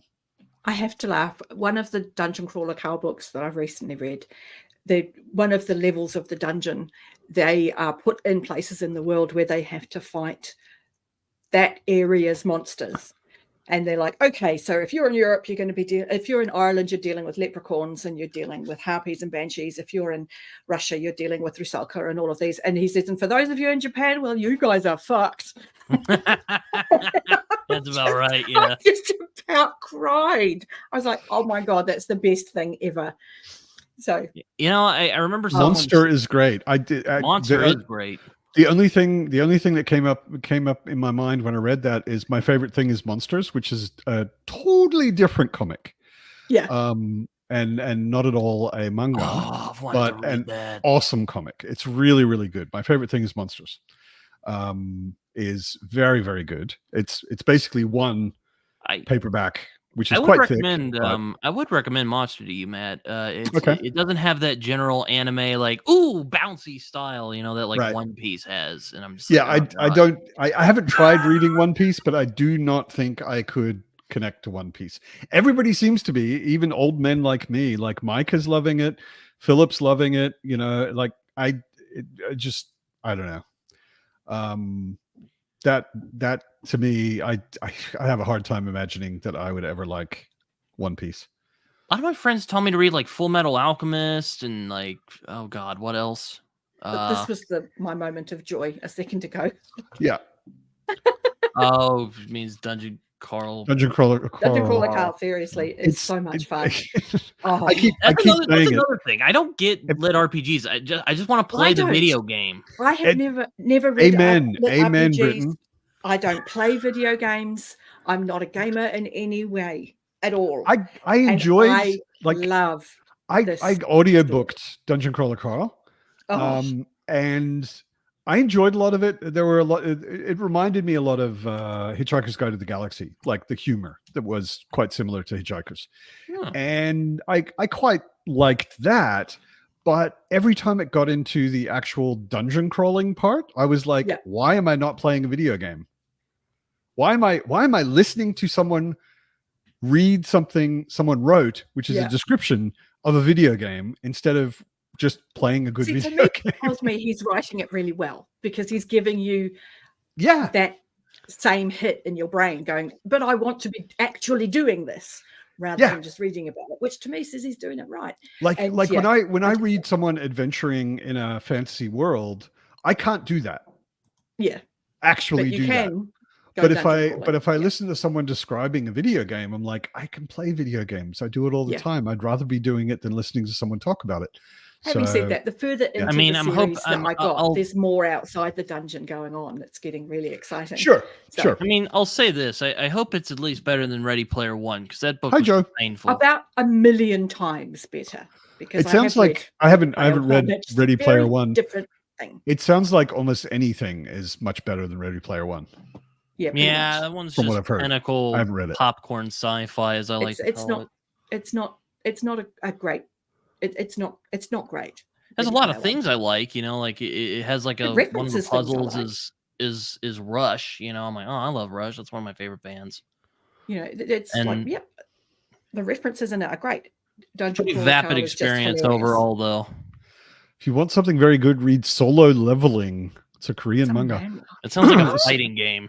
I was going to It say does Solo rather say. Leveling sounds like something you do in a video game. Yeah, it sounds like a Mortal Kombat ripoff or something. I don't know. Yeah. Never war for the cloning. New GGK book in May. I need to get back to him. I read a long time ago, probably his worst stuff. Fiannavar Fine Arbor, Tapestry yeah. I love that and trilogy. Tagana. You don't like Tagana? I'm not saying it's bad. I'm just saying like It's the it least sounds. impressive I of haven't the read his impressive other things. stuff, but everybody who's really into him says it's one of his lower books. Mm. Like it's not nearly as good as Sarantine Mosaic and all of those. So And of course, we're sharing a server with Josh and with Joanna. You've got the Song of Arbonne being exactly. the bee's knees. But I love the Fine Arbor Tapestry. There was so much comfort in it. It was also familiar. She just runs into it. She's like, "Yeah, Tagana is bad. Just that's Yeah, but anytime Ida says anything, I just assume the opposite is true. So her saying Ida is Tagana is Europe's bad Omich. to The guy me who is wrote actually a recommendation. Dungeon Crawler Carl actually followed me randomly on Twitter. I'm like, I have no idea why, but thank you. I Because you have a appreciate That's booktube awesome. channel and he's an author. that. That's probably why. But That is probably why. I was like, okay. I posted on Twitter. I'm like, hey, this happened. This is whoa.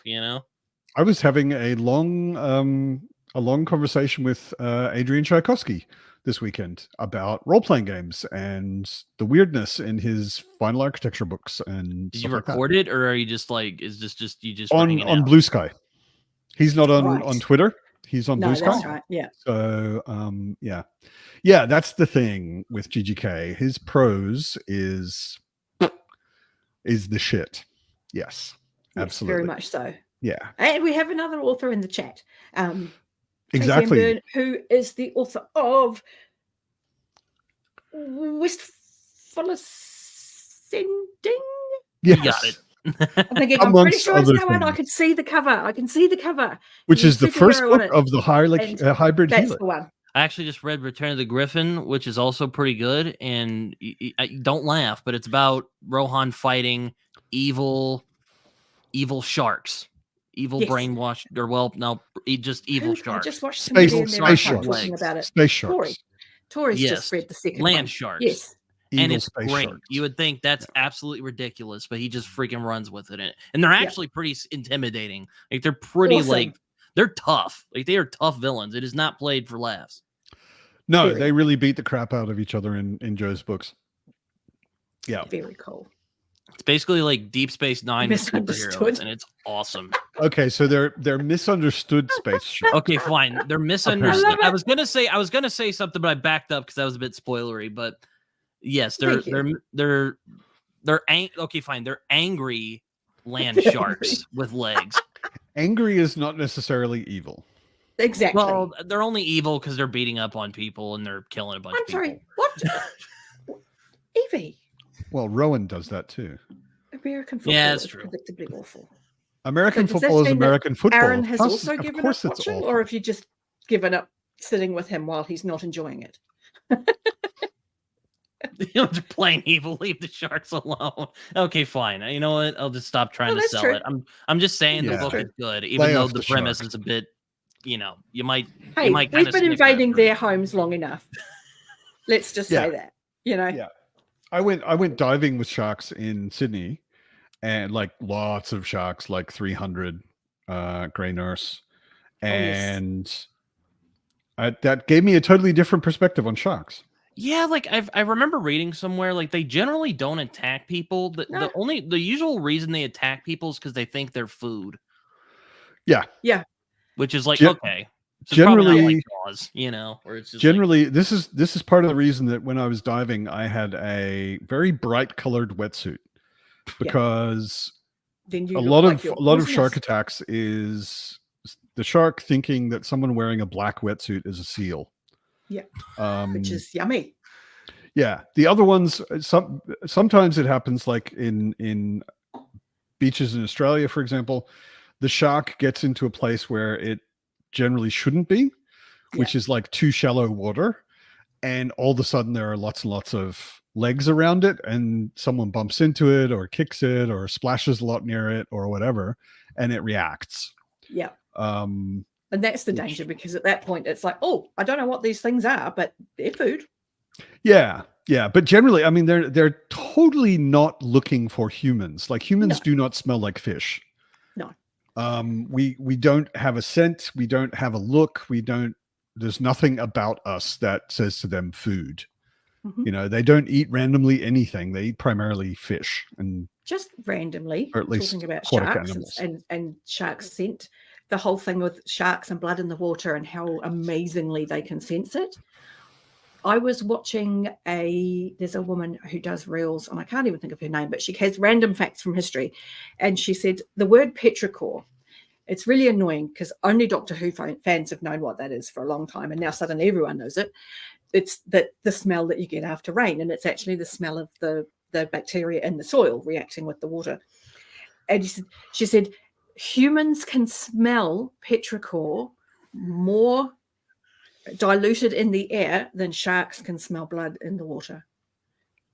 Yeah, sharks don't go after blood in the water. That's just no. In fact, just having the Jaws. sense to sense it, and because they've proven the distance that they can scent it, they've gone, okay, well, per milliliter of water, there only needs to be this much blood. Humans can detect the smell of petrichor at an even more dilute amount, and I was like, that's astonishing that that's a smell that we've evolved to recognize. Yeah, That's my point strange. is sharks are not like Jaws. They're just animals, Mm. We swam like a group of, I guess it was about 10 of us, a group of 10 divers off of the coast near Sydney, swam in this particular area. There's this big rock arch underwater, and gray nurse sharks just sort of hang out there. And we, like the 10 of us, swam think of Finding Nemo amongst Yes. like 300 gray nurse sharks, just sort of swimming between them, around them, like in the middle of them, and they're completely uninterested. I mean, gray nurse are also not known for being particularly aggressive. They're also smaller than humans. They're just interested in staying out of your way mostly. To the Rogue's question, yes, he did, and I would also regret writing Jaws because it's not a very good book, to be honest with you. The movie's actually better. Oh yeah, that is one of the instances where the movie is better. Because the movie's great, but it didn't do much for shark PR. Made everyone afraid of sharks. Yeah. Although let's face it, if we're keeping people out of the water where sharks live, that's good. Yeah, and I mean, in places where those things are a problem, like Australia, they put up nets. Like there are beaches that have these huge nets, and you swim inside the nets, and sharks don't get in. If you're not worried about sharks or you're not swimming with kids, you swim outside the net, no big deal. But leave sharks alone. Yeah. On that note, I think I might call friends, not food. Yeah. Well, I wouldn't call them friends. Not exactly. You're referring to Brian. And they're not very good food. Have you ever eaten flake? No, I don't want to eat a shark. It's very average. I've eaten shark, and quite it's like common in fish and chip shops. it's one of the least pleasant fish that you can get. Eat a shark? That is nuts. Yeah. But shark meat does not make you drunk. No. See, I it told makes you. Regret Anytime not buying better quality fish. Anytime Edith says something, you can just assume it's not true. Shark meat does not make you drunk. I've eaten shark before. It's just really dry compared to I always fish. learn new things about you, Matt. You've been all over the world. You lived in Australia. You moved from Australia from America. And you've eaten shark. Shark is probably not even the weirdest thing I've eaten. No, I've eaten shark. I've eaten. You've also eaten shark. Crocodile. Who hasn't eaten shark here? This feels weird. Well, we're from places that have a lot of sharks. Yeah. Okay, fine. When you live in the South like Pacific, in you Australia, eat some pretty weird shit. Like you go into a fish and chip shop in Australia, and you've got a choice of lots of different kinds of fish, and flake, house which fish is shark. flake. Yeah, if you exactly. Could get fish without saying what kind of fish you want, the worst, most boring, cheapest fish that you get in a fish and chip shop is flake, which is shark. Yeah. Well, that's just sad. I thought shark would be like more exotic, Trevally, no, it's not, sadly. But I've eaten emu, I've eaten crocodile, I've eaten kangaroo. I can't believe we've gotten into this conversation. I've eaten alligator. About Joe's book. This is great. Yeah. I've eaten eel. That's revolting. Ugh. I've eaten eel. I've eaten smoked eel, which is actually not that bad. Yeah, smoked eel's all right. There's a lot of it in northern Germany. But normal eel, wouldn't. Someone gave me eel soup once, and I was like, about. It's not good. I've eaten kangaroo multiple times. Yeah. And then we started talking about sharks. And then we started talking about jaws, and then we went back to sharks. Yeah. So we're talking about sharks now. Yeah, roo is like rabbit in Australia. There are so many of them. Well, they're literally a pest. They are a pest. Every hunter or every farmer is allowed and encouraged to kill a certain number of kangaroos every year. I remember watching a video like crazy where it was in Australia, and it was this dude, and this kangaroo had an issue with a dog, I guess, and it took a hold of the dog. So the owner runs up on the kangaroo, and the kangaroo's squaring up on him, and he punches the kangaroo. Huge, man. And he punches the kangaroo in the face and gets the dog out of there. I was like, "What the hell are you guys doing in Australia?" The hell that is not insane typical behavior in Australia. You stay away from kangaroos. One of my good friends in Canberra, really aggressive. He was like, "Whoa." One of my good friends had her dog ripped in half by a kangaroo. Yeah. Oh, Roo's back claws are about this long. They're really long and sharp and dangerous. And you chase around. I mean, the dog was chasing the roo around. You get to eat kangaroo. Basically. Yeah, it's like, we're eating you bastards. And yeah. I mean, Australia fought a war with emu and they lost. So I mean, sounds like pretty crazy over there. Thornall, roos are basically fast-moving cows. They if you really meet one up close, and I've petted kangaroos. Tell you what they are. They're the bodybuilding deer. Cows, kangaroos. They're bodybuilding deer. They're the buff deer. They've learned to stand on their hind legs, and they've done the upper body work. They definitely didn't skip that leg day. And oh, geez. Yeah, they really I faced off against a kangaroo when I was hiking once. Man, it's scary. I surprised a mob of kangaroos, and the alpha came over to me and was like, "Back up!" Scary. And he got up on his extended his legs, balancing on his tail, and you could see these rippling muscles, upper body, unbelievable. Yeah, so I was like, and they pose like bodybuilders. Yeah, no, I was like, okay, dude, okay, I'm leaving your mob alone. Don't worry. Yeah, so guys. But also, Trump. Someone took another shot at Trump. I wish they were kidding. No, I don't. What think do you mean so. Shot at Trump? Like shot with a gun? Yes, with an AK-47 at his golf course. And they still Florida. missed him. Yes. I mean, I know this is a horrible thing to say about an actual person, but I'm like, I just read it on this Discord. I'm like, fucking hell, they did not just fucking try to kill him again. And I looked it up. Apparently, AK-47 dude tried to take a shot. I'm like, what the fuck is wrong with people in America? Also, do you know what it is? It's all the guns. Like, seriously, guys. Maybe I'm just a little paranoid, but whenever I hear that someone shot at Trump, I just immediately think he hired them to. That's the saddest thing because, like, I love that. That's awesome. oh jeez, you know, That's made my morning. And Derry foreshadowed it earlier. She was talking about how crazy we are in America. You Yeah. are, guys. You're just mad. It's a tradition in America to shoot political leaders that you don't like. This is true. The funniest thing that ever happened here with a politician was they got a dildo thrown at them at a protest. It's wonderful. Hell, I gotta move over to New Zealand then. New Zealand's pretty cool. We have cool. I was talking to Darko the other week about our politics. We've got a really cool political system, and for periods of time in the late 90s and mid to late 90s, we had the most progressive governments in terms of representation of different cultures in the country. At the same time, we had the first Rastafarian MP in the world. We had the first transgender MP in the world. Do you want to explain to Thornall what a dildo is?